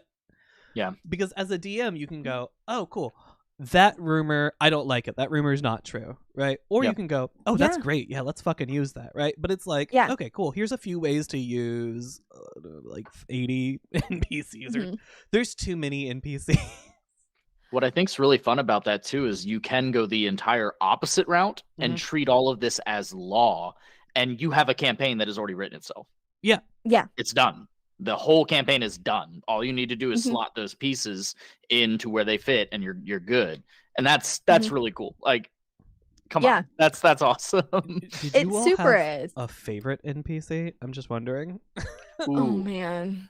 Give me a second. I'll go first because I have a clear favorite here, and it's Boomy of Boomy's Botany. I read Boomy's and I loved it. That's a good pick. She owns a small botany store down in the lowers. She's a wildly successful small business owner in a city that chews up and spits out small businesses. She's a botanist of galactic repute. She has a cat named Pia. They create cross-species hybrid plants that are chased by hyper-wealthy people. And she maintains cheaper varieties for use in public parks. And then there's 2 rumors. She has an elaborate flower code, and she shares information with the Red Sands about the Lower City family she has connections to. And the other rumor is she's working on a new species of monster bee to produce a variety of sap that can instantly paralyze. It's very good. I love her. I did not get to use her nearly as much as I would like in the game I ran. And I was constantly like, how do I slot her in here? And I'm rereading these and I'm just like, man, they're all very good. I really like Ashman. Like a lot. Yeah. Like a lot. I think I could have an absolute blast with Ashman because it's like the weirdest combination of corpo, right? Because he's kind of like almost gives me Carney vibes.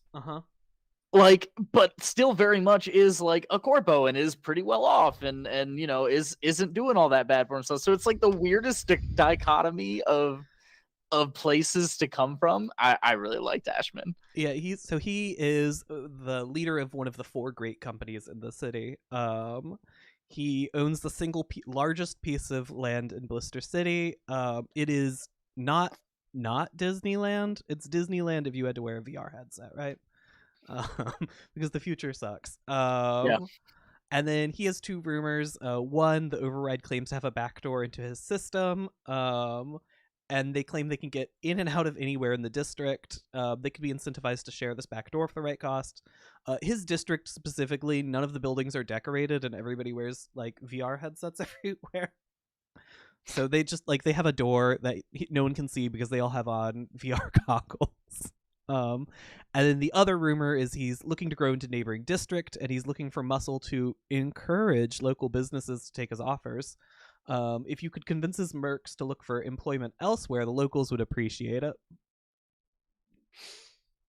I've got to remember this movie before I talk and say my answer. Oh no. I want to say it's called, yes, I remembered. So Vlad. I think Vlad is my favorite. For a couple of reasons. I happen to have it pulled up before you started speaking. Yeah, you already knew. One, the obvious like Vin Diesel nod. Come on, get out. It's too. I can't not. But also, what I love about Vlad is her like motivation really is to just retire and live out quietly. So I recently watched the movie The Gentleman on Netflix, and it was a great watch. It was a lot of fun. Colin Firth plays a dude who runs a gym, and he kind of gets swept up in the events of what's happening in the movie, and he doesn't really have like he's not involved necessarily directly in a lot of what's happening. He just kind of shows up to help take care of it and like steps out of it, and the one-to-one with Vlad is very strong. So as I was reading through it, I'm like, this is like Colin Firth's character in The Gentleman, and it was like a beautiful, like when I watched that movie, the way that this character interacted with the events and then was like, but this isn't my shit, so I'm out, and exited it, like, is this NPC right here. Like they are a resource that can be tapped. You could pull them into the shit, Just if that makes sense. One last mission. Yeah. Even it would like through one last mission, or just like through impacting like one of the people in the gym, right? Like there's the roads to Vlad are numerous and very like day-to-day feeling. They're not necessarily large corporate stakes. It's like this thing happened in her neighborhood, so she and like one of her boxers got fucked up, so Vlad is now involved, and how that would immediately change the tone of every situation. Like, oh fuck, Vlad's here. Like, I love that. And even the rumors are great. Like Dr. Lister is intending to make a muscle mod to allow someone to be even stronger than Vlad, and how beautiful is that? Like, look, Vlad wouldn't ask you to go stop the doctor, but if you did, but they might leave money out. And if you took it, they wouldn't ask questions. Exactly. It's just this very ambiguous, like it feels like that ambiguous vibe, but it's someone in your neighborhood kind of asking for a favor. But like the shadow that they have in their community is vast. So when they are a moving piece, things just like immediately amp up, right? It's like this kind of sleeping giant vibe that I love. Like Fast and Furious not aside, it is that it gives that this is almost like this is your cool neighbor that like teaches you self-defense, and then one day you saw them kicking the shit out of someone in an alley, and it changed the way you look at them forever. So like it's your That's neighbor powerful. is the size of like Arnold Schwarzenegger, right? Yeah, And just they're just like, leave me alone, I just want a garden. Yeah, And then I'm you just come doing home my and you watch thing. them beat the shit out of someone in the neighborhood, and it's Yeah. like, oh, and they're like, this was a one-time thing, I'm not normally like this.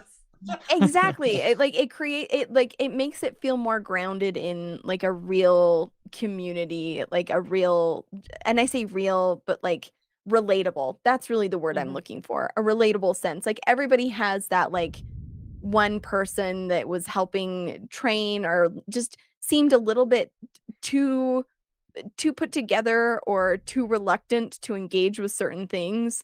And then they're like, oh, it's because they could rip some, like they could fucking destroy everything Vlad around could them. rip the spine out of a man, and no one would think twice. Yeah. about 100. it. And exactly. And Love that vibe. that's a vibe. That's a vibe for me. It's not flashy. It's very behind the scenes, like don't bother me. But if you bring this shit to my house, I will end you in every way. I do love their other rumor real fast, which is just they've been spotted with Kensington Brown. Yes! Another NPC. Kensington is the styles themselves as like the Blister City historian, and they're always like, I heard there was a weird creature in the lake at the bottom of the city. And you're like, there's a lake at the bottom of the city? And they're like, I mean, Right. I'd pay you money if you could take a picture of it. But anyway, Vlad's been spotted with Kensington a bunch. It could be a romance, or it could mean something big's about to happen. And I love that. Kensington went looking for Vlad to draw him into one more job. Right, like that immediately strikes up like the Atlantis Lost City vibes, where it's like, I found this clue for this this tech that we could get that could change everything, and Vlad being like, man, like it just you've immediately opened it. Like, is this a Treasure Planet situation, or are they just going out for coffee? You don't know, but it's wonderful. They're in the chat real fast. Clove mentioned seeing neopronouns, and that being Pog. And A, yes. B, there's actually a few instances of this in the game, and just because it came up, I'm going to point it out real fast. But like Maria Higgins uses fair pronouns. Where'd it go? Someone else. Donnie Marino uses AM pronouns. Hidari uses its pronouns. There's a few examples of this in the game where it's just like, hey, look, trans people exist in the future. They might use different pronouns. Be chill about it. Yeah, I love seeing. I love seeing just endemic queerness in a setting. It's just like, this is just why be weird about this? It's just pronouns, man. Like, it's not that complicated.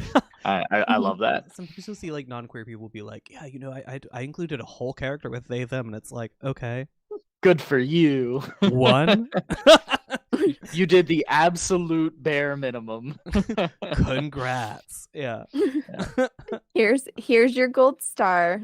Right? Please leave. We're tearing through this. We're almost done. Let's hop. Do we want to just hop from NPCs to mods? I guess that's next. Yeah. Mods is fun.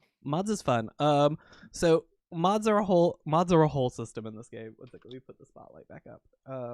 Mods are a whole system in the game because, like, if you're gonna play a cyberpunk game, you're legally obligated, buddy. Yep. You gotta have mods. Yeah, like, you gotta include them. I was like, so you're poor. Mods sort of have to suck, right? Mm-hmm. Yeah. And I think I'm too lazy to reread these paragraphs, and I wrote them a while back. But like, I think there's like a mention about like actual assistive mods are like cheap and fairly easy to get your hands on, because it's like, I don't want that to be gross. So we just chose to not have it be gross. But each mod has like sort of like a base price. So iMods cost 100,000 credits. And then you can get quirks and improvements. Each time you get a quirk, you remove a 0 from the price. Each time you make an improvement, you add a 0 to the end of the price. But it lets you like just sort of quickly make. They don't have like hard mechanics attached to them. It'll just be like, hey, quirk, your eyes are vulnerable to hacking, or improvement, like they have a laser in them. I'm not gonna answer what that does. You don't need to. Yeah. Like, you don't like give the player this gift and let them use it as they will. That's how magic happens. Yeah, I love the quirks so much on all of the mods. It's just an absolute blast to imagine, like haunted as one of the quirks is just. I think that's so great. Yeah, I forgot that was a quirk. Just imagine, just like you're just walking about, and suddenly like there's a fucking like little gremlin sitting in the corner or something. Mm-hmm. Yeah, your like, iMods can be haunted. Mm-hmm. And that just means sometimes you see things you shouldn't. I think that's great. We're not gonna ask too many questions about it. It's great. But then we have like skin mods. I have like sense mods. I have mobility modifications. There are lung modifications, which is one thing I'm going to specifically draw attention to real fast. Is lung modifications are dumb expensive. I think they're the most expensive mod here. And which tracks. One of the improvements from lung modifications is, hey, you can comfortably live above the warehouse district. where all the smog is. Congratulations. Yeah, have fun. You can successfully live in the shittiest place, but it costs the most. Mm-hmm. Yeah. Capitalism. Yeah, I think lung modification allows one to comfortably breathe the atmosphere of Mars, so outside of the city. And also in the smokestacks. There's something to be said here about like that's a lot of money, but not more than these families have, and none of them have chosen to go live on Mars. Yeah. Mm-hmm. I do think it's funny though that in typical cyber dystopia fashion, you have taken the one mod that should pretty much just be endemically available and is entirely essential to life, and it's an exorbitant luxury. Yeah, it's just crazy expensive. Yeah. How fitting is that? Yeah, imagine having the money to take care of yourself. Ouch. Right? Ow. I'm just gonna stare quietly at a wall for a minute. I've been shot. Same. I've been shot. There is a line, I know we didn't really get into the paragraphs too, but I liked the idea too that you've added, because there's the freaks, right, that are heavily modded individuals, but because their modifications, like it became trendy to not have them visible because people who can pay more money can have them installed more seamlessly. And so people who are heavily modded become their own distinction of freaks and are kind of put on the outs. I think that's great too, right? Like it adds this beautiful narrative of, if you not only like is this thing that should be available to everyone is incredibly expensive, but should you pay the money to become modded to exist in this world that you are trapped in, even then you can do it wrong and be determined as like othered, you know what I mean, and an outcast. And I think that's it villainizes survival in a weird way. That I think is really interesting. Yeah, the paragraph here, I'll read it off real fast. As time's gone on and loan programs made mods more accessible, lower city socialites have moved from ostentatious and gilded mods to delicate and subtle porcelain ones. Now a visible mod seen as gauche and tacky, and those that have the means have largely moved away from them, leaving freaks, the most heavily modified individuals in the city, on the outs. Which is just to say that, like, not only could rich people afford these like ridiculous like solid gold mods and stuff, but that when other people started getting them, they were like, we're just gonna get new ones and we're gonna say yours are bad now. Yeah, which is just sort of like how the cycle of fashion like in real life works. Yeah, and like how you've connected it to not only fashion but survival, and being able to exist in this world, and how even that has its own trend is a wonderful touch, I think. It's suddenly gauche to have the things that let you walk or see or Right. breathe, Yeah. Right. There's also a note here. Folks in Blister City can swap out whole sections of their meat for new meat for no more than a few hundred credits. And this helps a lot with things like dysphoria, physical disabilities, but not everyone takes to these changes as easily, nor does everybody want to take the changes, which is just like, I think it is very easy for people to write like cyberpunk stuff and be like, yeah, fuck trans people. Let's just keep moving. Yeah, it gets real iffy. And but like even with mods and disabilities and all of that stuff too, right? Like in a world where you can fix people's spines, you don't have disabled, like, fuck off. Like that's a gross that's a gross thing to say and think. Yeah, it's a gross thing to say and think. And I think that's a really important distinction to make. So good on you. Yeah. Great. All we have left is the adventure path. I know. Well, we have the adventure path, and we have there's a couple of sections before we get to that. There's a couple of sections that you haven't really filled out.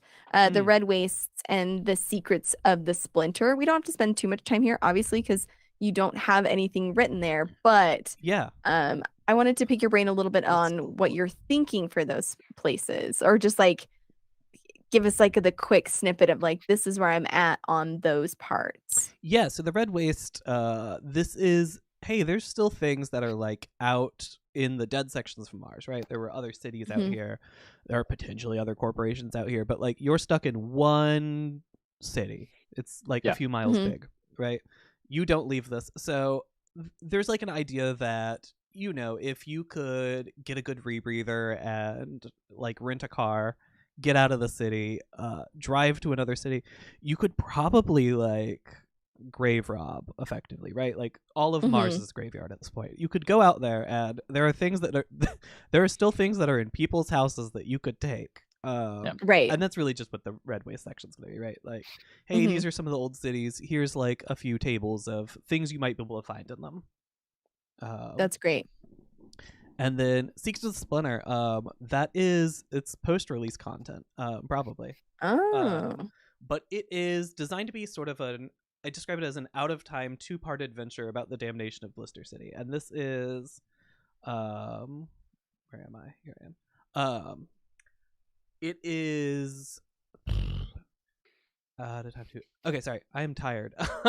You're good. You're It good. all hit me at once. It usually So does. it is when the splinter fails and people in the city, the air goes poisoned, everybody has to run to Blister City. The Secret Splinter is a mission where part 1 is you playing people right before the bubble goes up, and right before the splinter Ooh, goes up, yeah. right?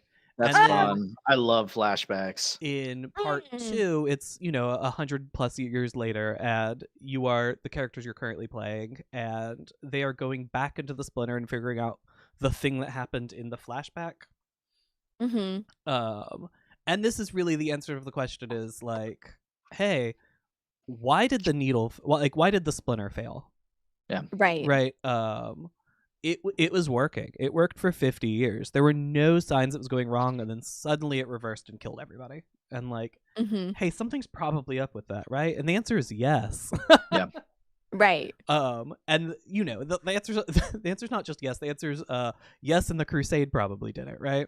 Mhm. But the question is like, why isn't this out in public? It's been a Right. number of years since Mars fell at this point. Like, Yeah. why don't people know about that? And that's what this adventure path is, right? It's I mean, like I love that. We've seen too how much people like to go back to those like pre-apocalypse, let's say, parts of the setting. I mean, we just saw Colossal Stream Group do it recently, and it was Mhm. wildly successful, arguably maybe Mhm. even more successful than their core streaming programs. Right. So like people really like to see shit like that, and I think it's really cool that that's the direction you're headed. I for one immediately am intrigued by like, Yeah. oh, I could do some fun shit with the fall of the splinter. Yeah, Because and- that's the thing, right? Is there's just so much tragic, like that's that big or like literally planet changing event that like regular people are just kind of caught up in.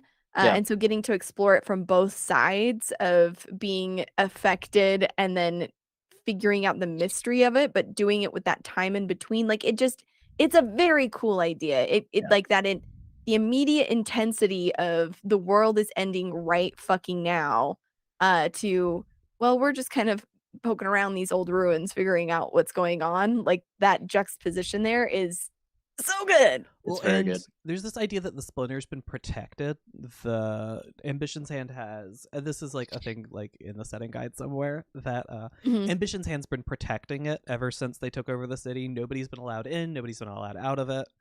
Right.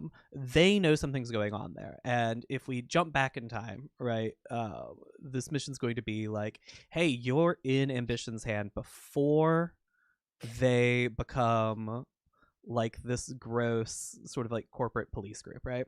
Like back It's so cool. when these kids were still punk, this is The the OG sort of thing they were punks, doing, right? And like Ah. helping people. Yeah, that's really cool. And you get to see like the Red Sands before, and you get to see like you actually get to face the Crusade early on, like a thing that might never Right. happen in a game. You like actually get to fight the Crusade, Right. and then we get to jump forward in time, and we see in the 50 years since, like here's how the city's changed, here's how these two factions have changed, here's so why this information never got out. And that's what that adventure path is.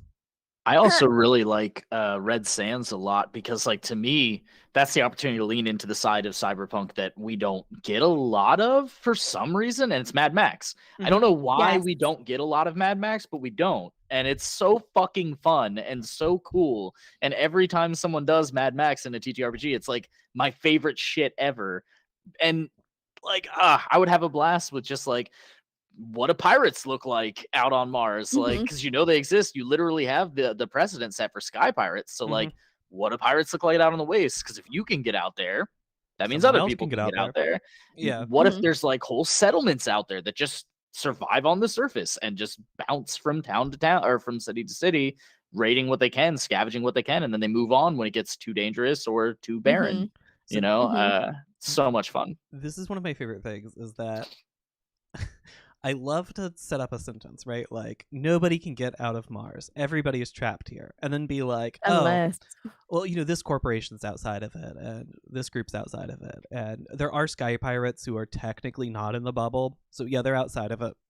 And it's like, could there be whole civilizations out there? And it's like, fuck, I guess it said no, but... but I mean, like, maybe. Look at all the other fucking people outside of it and tell me that, like, there isn't a group out here. And what I like about doing that is that you can you're not locked into anything because you have chosen not to lock anyone in anything. So if I wanted to fucking run zombies on Mars, I could. There's nothing at all stopping me from doing it. You haven't told me that zombies don't exist on Mars, so I could just run a zombies campaign if that's what I wanted to do. I'm so excited to tell you that zombies were a thing I had initially written. And then amazing. It speaks to the like innate nature of like TTRPGs, right? Like you're telling them like you're in this bubble and you can't. It's like it's the perpetual like your party meets in a tavern and like here's what's going on in that tavern and they're like we just want to leave, right? And you're like, huh? Like shit. Okay, great. Like shit. What do I do? But because the way this is, it's like anything can happen, but it's written in a way where you have stuff to kind of hand off to that potential. The game really is designed, or the setting I should say, it really is about the city, what's in it, but like you're always going to have players that are poking at that edge and are always like, but what about this? That's sort of the nice thing about it literally being a bubble is it's like you can picture their little fucking finger being like, what if I poke through it? Like and they will, like, and that's the eventually thing, they will. And you've already, because there are so many questions built throughout what's in the city and you've left what's outside, like you've given some answers, like, yeah, people can exist out there. What about it? Like, figure it out. What are you going to do with it? What are you going to do with it? And it turns that like world building question back on them and creates like the endless potential of answers, right? Like, no, there really isn't. There's jack shit out there. Like anything that was like, anything of value has already been scraped, and like in order for you to get to a place that hasn't, you don't have access to those resources, or like, oh no, like there's all of these other things out there. Actually, Earth isn't there anymore. Like the Crusade blew themselves up. like all of these things that are possible without, and you're never actually dictating it to them. You're just giving them the question and the spark to find what they need to find.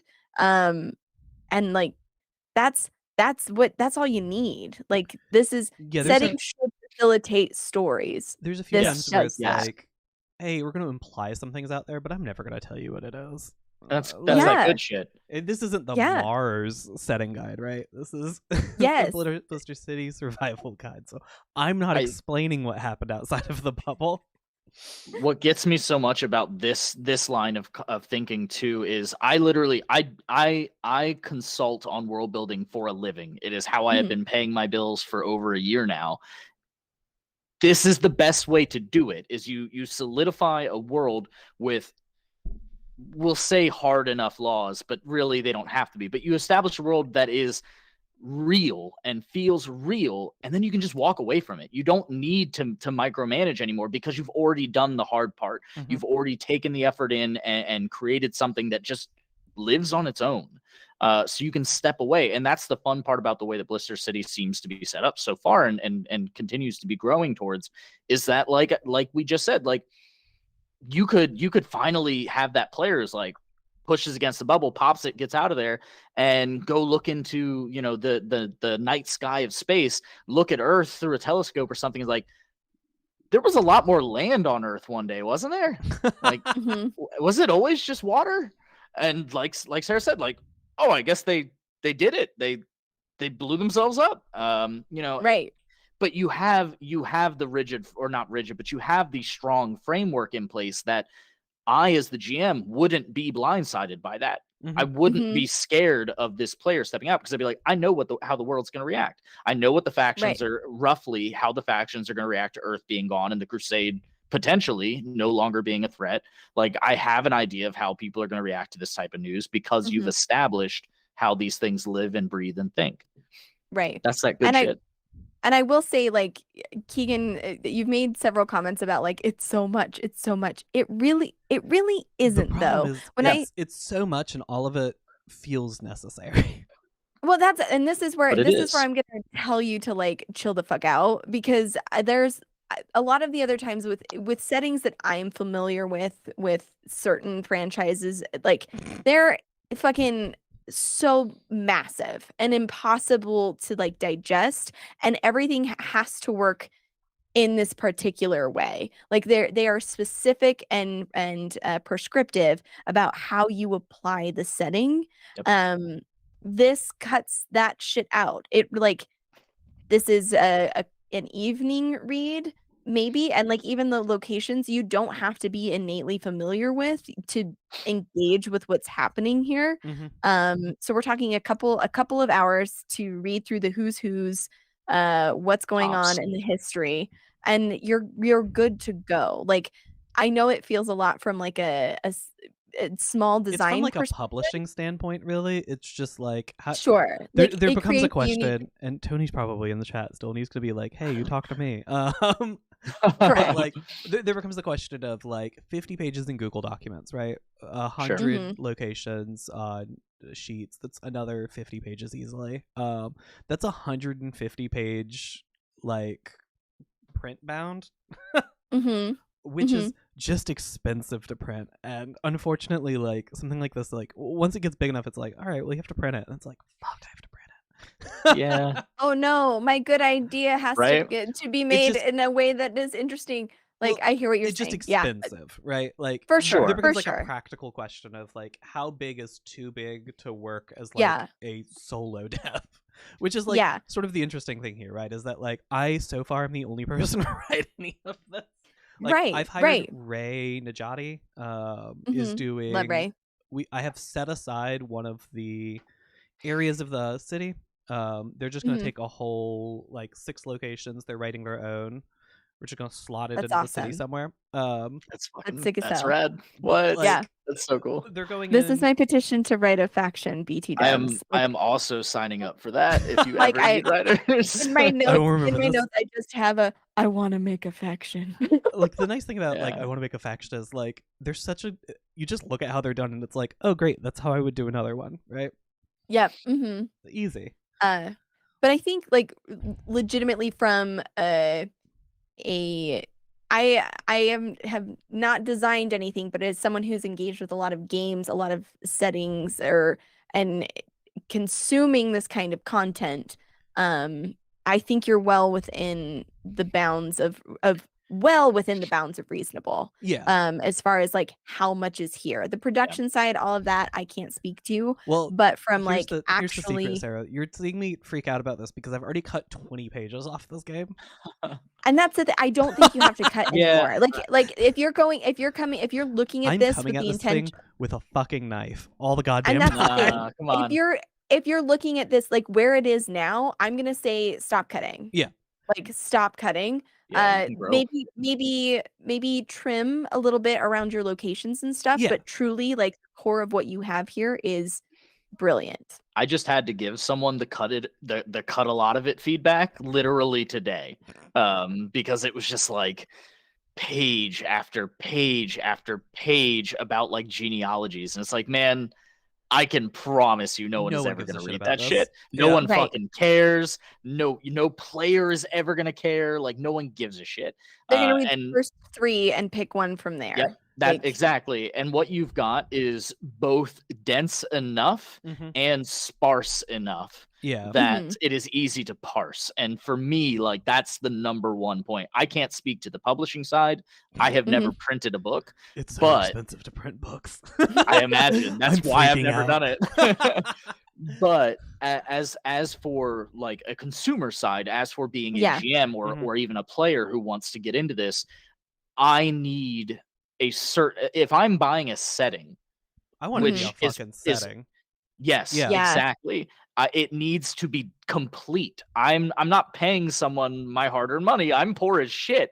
Right. I'm not buying a product that only does a third of the work and expects me to do all the work. Cough, cough. Because that's kind of robbery.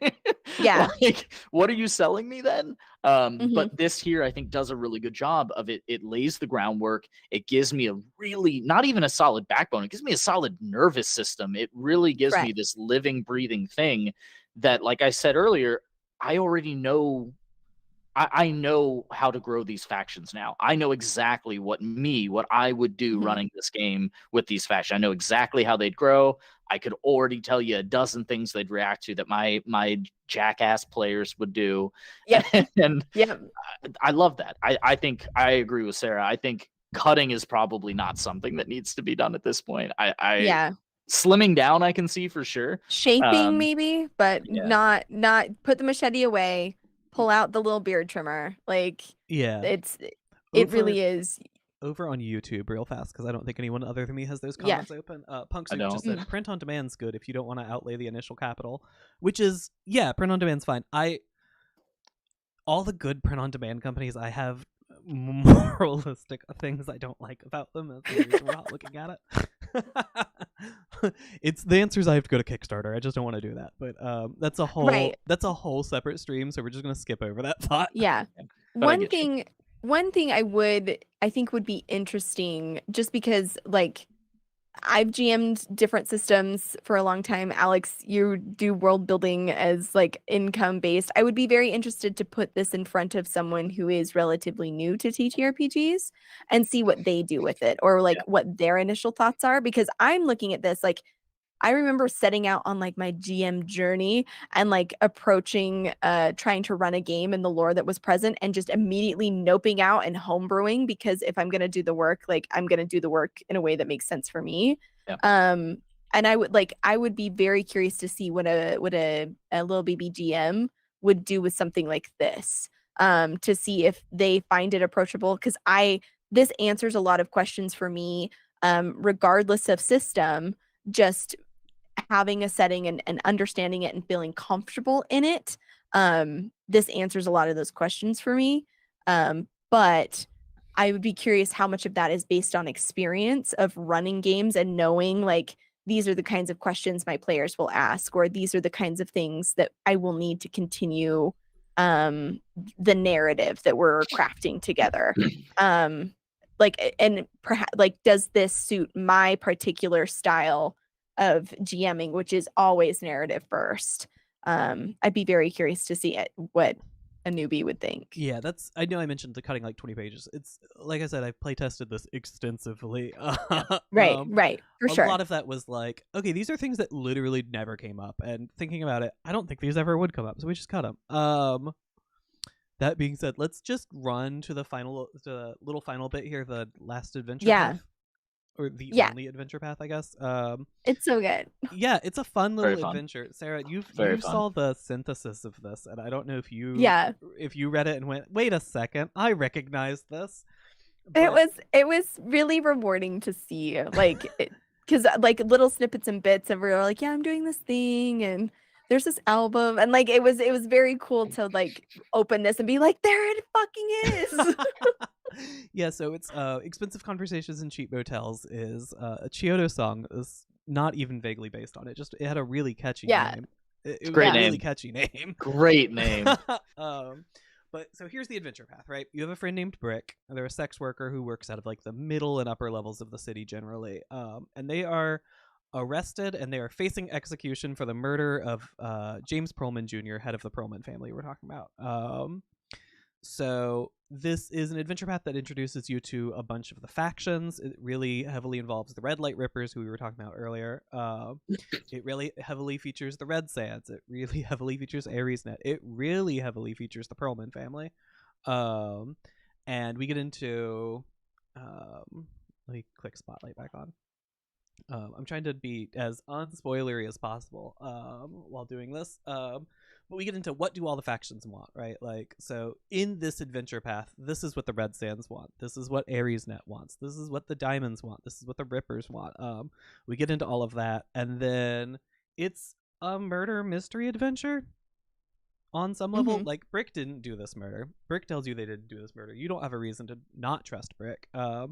So then we get into the clues, right? Like, there's a gun. Here's things you might find out about it. Here's how we telegraph that clue. Here's people in the city who already know this clue. Here's the things those people want to tell you, like, if you don't discover it on your own.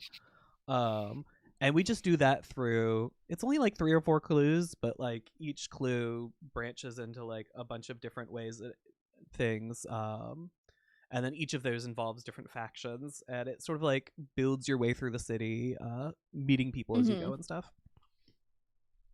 I think it's an awesome, like, let's explore Blister City. Like, let's just get into it in a big way. We're gonna cross over all this stuff. It gives, again, from a GMing perspective, it gives me what I need without telling me what to do, which is phenomenal. Like, I have the information that I need. I can tweak or change or flavor it how I want to, because, like, let's be honest, that's what GMs do. But even if, like, running it as is, you'll be successful because you have what you need, and no more. Like, and I say that in the best way. Like, it doesn't get preachy. I don't want games to, like, be condescending to me with, like, how much information I require to get through this adventure. Writing and mystery as the adventure was a thing. So I'm not like an adventure designer traditionally. I do like a lot of settings. I do a lot of systems. Writing an adventure was a daunting task, and then being like, I'm gonna do a murder mystery at that was like, what was I thinking? It's tough. You chose the hard route. It's so tough to write a good mystery without just being like, here's, especially one where, like, I think there's a lot of games out there like Brindlewood Bay, right, where they put a mystery in front of you and there isn't an answer to it, and you discover as the GM and as the players the answer to the question in play.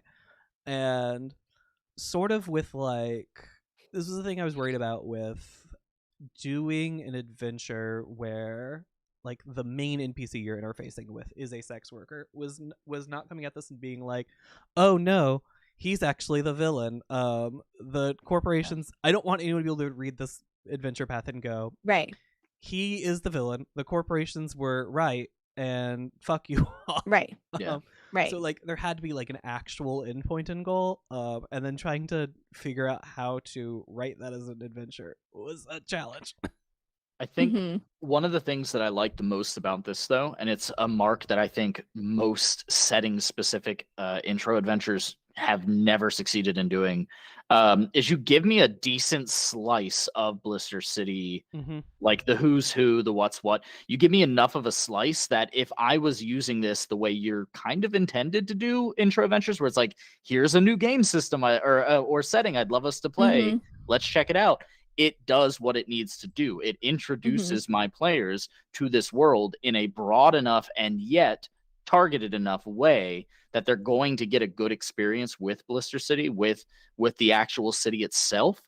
And it's going to give them a good idea of, do I like this? Do I want to keep exploring this? Do I want to learn more? Do I want to create within this space? And I think a lot of intro adventures kind of miss the mark on that, where they maybe, I think I saw one, I think Cyberpunk Red actually has one where it's like, it takes you out of Night City for like most of the adventure. It's like, why would I ever want to do that? Like, especially with Cyberpunk, cool where it's like Night City is so important to like that universe that I can't imagine being in an opening adventure being like.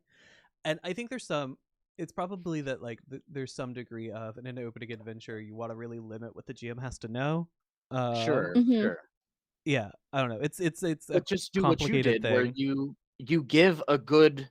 I think you do a good job of focusing in on a specific, like, I don't want to say plot structure or anything like that, but you focus in on a subset of the city, and therefore you constrain the amount of knowledge that the person running this would have to know. And isn't necessarily the most revolutionary thing, Mhm. but it is really Right. hard to actually do successfully. To execute. Yeah. Yeah. Because even the content that you have building up the outside of everything is so concise and to the point of it. It is very like, this is what you need. Here you go. Mhm. And it's very direct.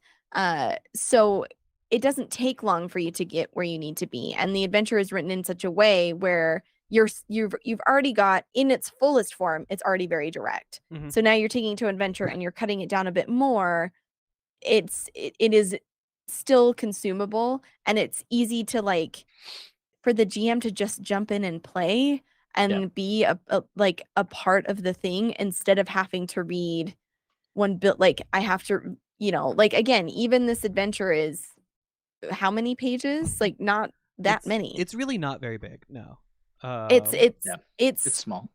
it's pretty concise. And so that's the thing of this entire setting. And most of the time when I'm approaching a new system, yeah, I'm excited to play in it, but really I'm looking at how would I run this game. Yeah, I And think this a thing I was thinking a lot about with this is that we're like, what sorts of stories do we want to tell in the city, right? yes. And this is the reason I focused on this one instead of Secrets of the Splinter, is that if we're like, hey, Blister City and like Blister Punk is about like trying to help people in your community and also beating the shit out of rich people, right? Yeah. This Nailed it. does both of those things, right? You're like, you cannot change the like systemic mistreatment of sex workers in the city. What you can do is help your friend avoid being executed. And you start that way, and then you unravel more, and it gets bigger, and you start working with the factions. And as you work with the factions, it's like, okay, well, I can't stop every terrible family in the city. I can probably stop this one though. Right.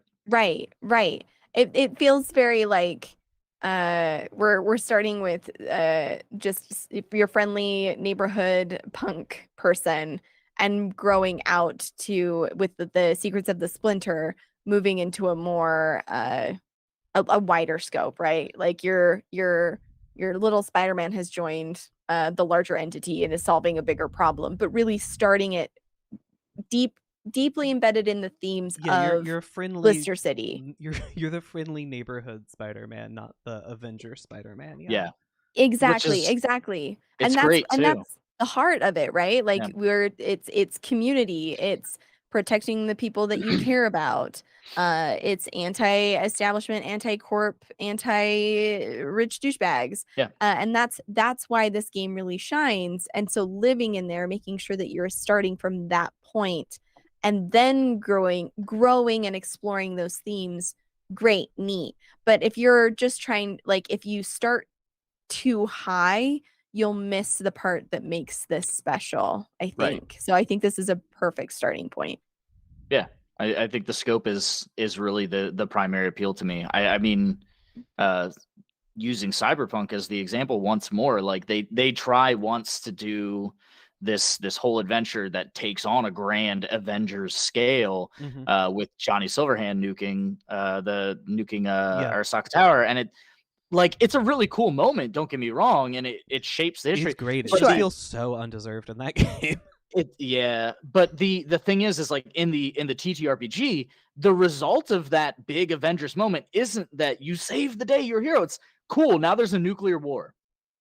Like, well done. You have literally destroyed humanity again. And now it turns into the Age of the Red, where it's like acid nuclear rain all the time, and like people can't even leave the house without special hazmat gear. It's nuts. And I think that they kind of they turned that around and they saved themselves with the good writing of like, oh well, it has Fallout, yada yada yada.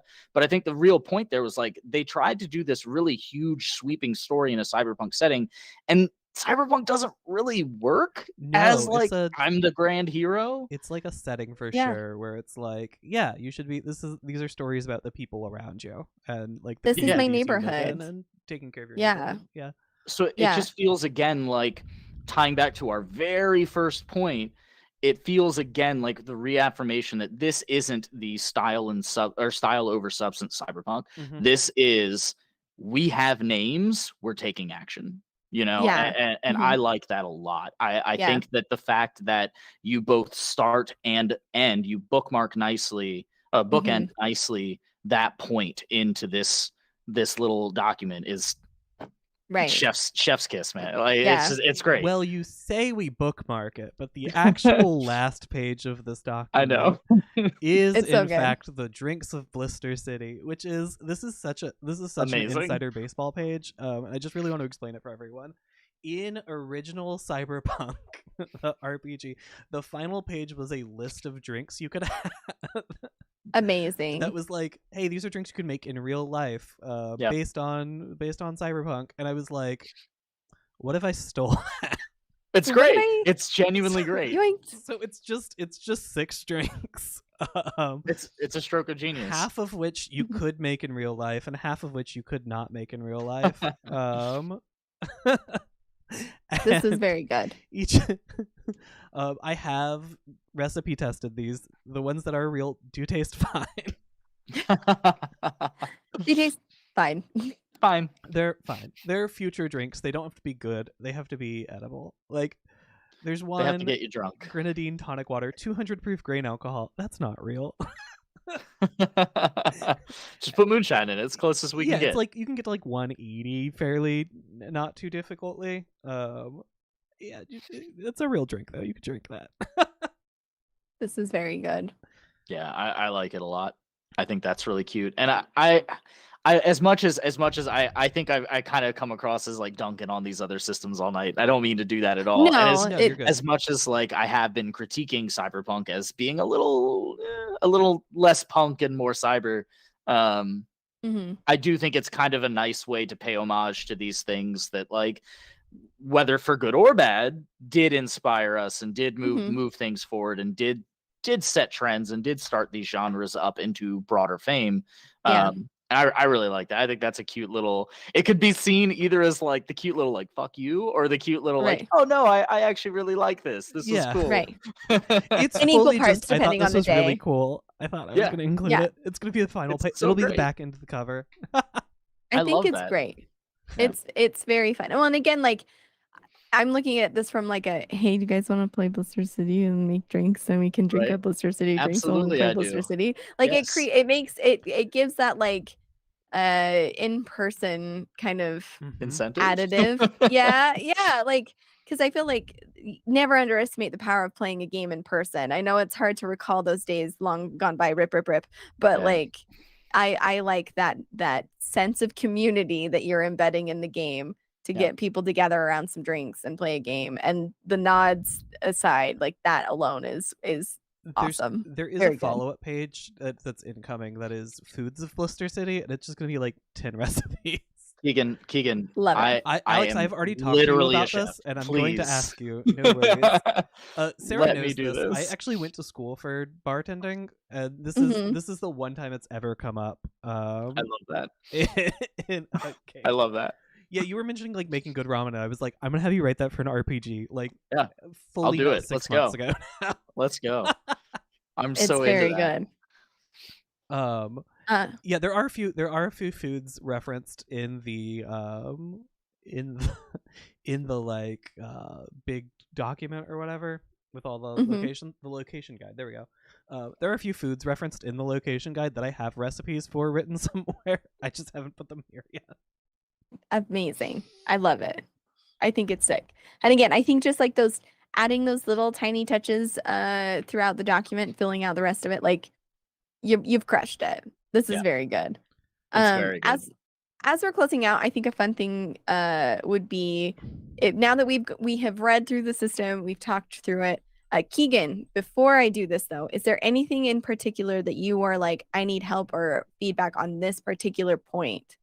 Or No, this was or great. anything like that. Okay, perfect. Again, I want to make sure that like you're getting what you need out of it. But now that we've gone through, we've talked about it, all of the things. Maybe like I want to hear what your guys' like 2 to 3 sentence elevator pitch for Blister City is. I know I'm kind of springing it on you, but I'm very curious. Sorry, elevator pitch for what? for like the setting. If you Oh. were like, I want somebody to play this. I know you've written your like about and everything, but if you were telling someone about this game, here's my pitch, 2 to 3 sentences.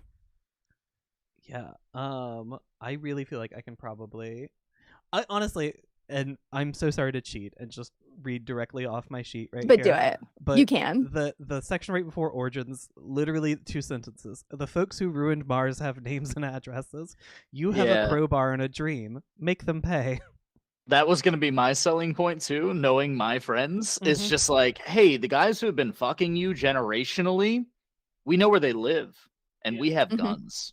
Yeah. Right. So it initially said, and you have a gun and a dream, and I was like, that feels too maybe much a like little real life. too on the nose. Crowbar feels so much nicer. Yeah. It does. It really does. It's a very good line. Like I think it sums it up. It's great. I think for me, like the way I would sell this is this is a setting for protecting your community, keeping the light alive, and smashing the man while you're at it. Like this is playing a game playing in the dirty streets of Blister City is, and just keeping the lights on, man. It kind of I think I do something along the lines of like Blister City really kind of nails the old adage that the best way to stick it to the man is to thrive. Yes. In spite of him is to thrive. And I think that everything that I've read of Blister City and everything we've talked about tonight, that's like the core theme is like, we are going to pull ourselves out of this, whether you want us to or not. And most likely on top of your body, like, on a pile of your corpses, we're going to pull ourselves out of this. Yeah. I fucking love it. Yeah. Oh, thanks. This was great. Thank you. I really liked it. Alex, thank you so much for joining us. This is our first stream together. Hopefully not the last. Hopefully, yeah. As we wrap up, is there anything you want to promo? Tell the people. You absolutely should tell the people where they can find you. But anything you want to hype up and get stoked about? Yeah. So you can find me over at Twitter. My handle is ballsybard. It is exactly what it sounds like. It's very crude. I am not original at all. I am currently working on my own game. It is nowhere near as developed as Blister City yet, but I think it's going to be pretty neat. So you can check out a bunch of posts on Down Down Down coming God knows when. I'm so excited for Down Down Down. I am too, but I have no fucking idea when I'm finishing this game.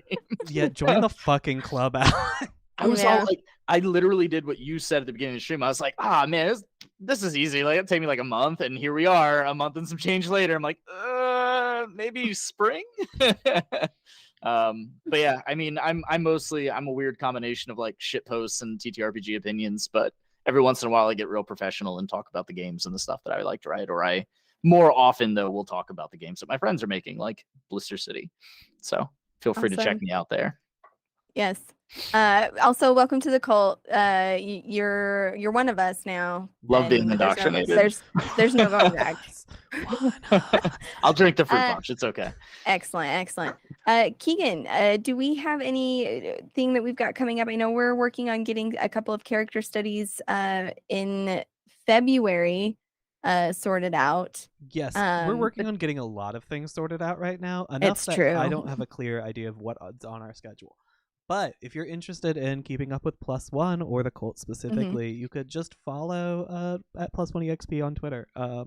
Where we post all these things. We're gonna join the Discord.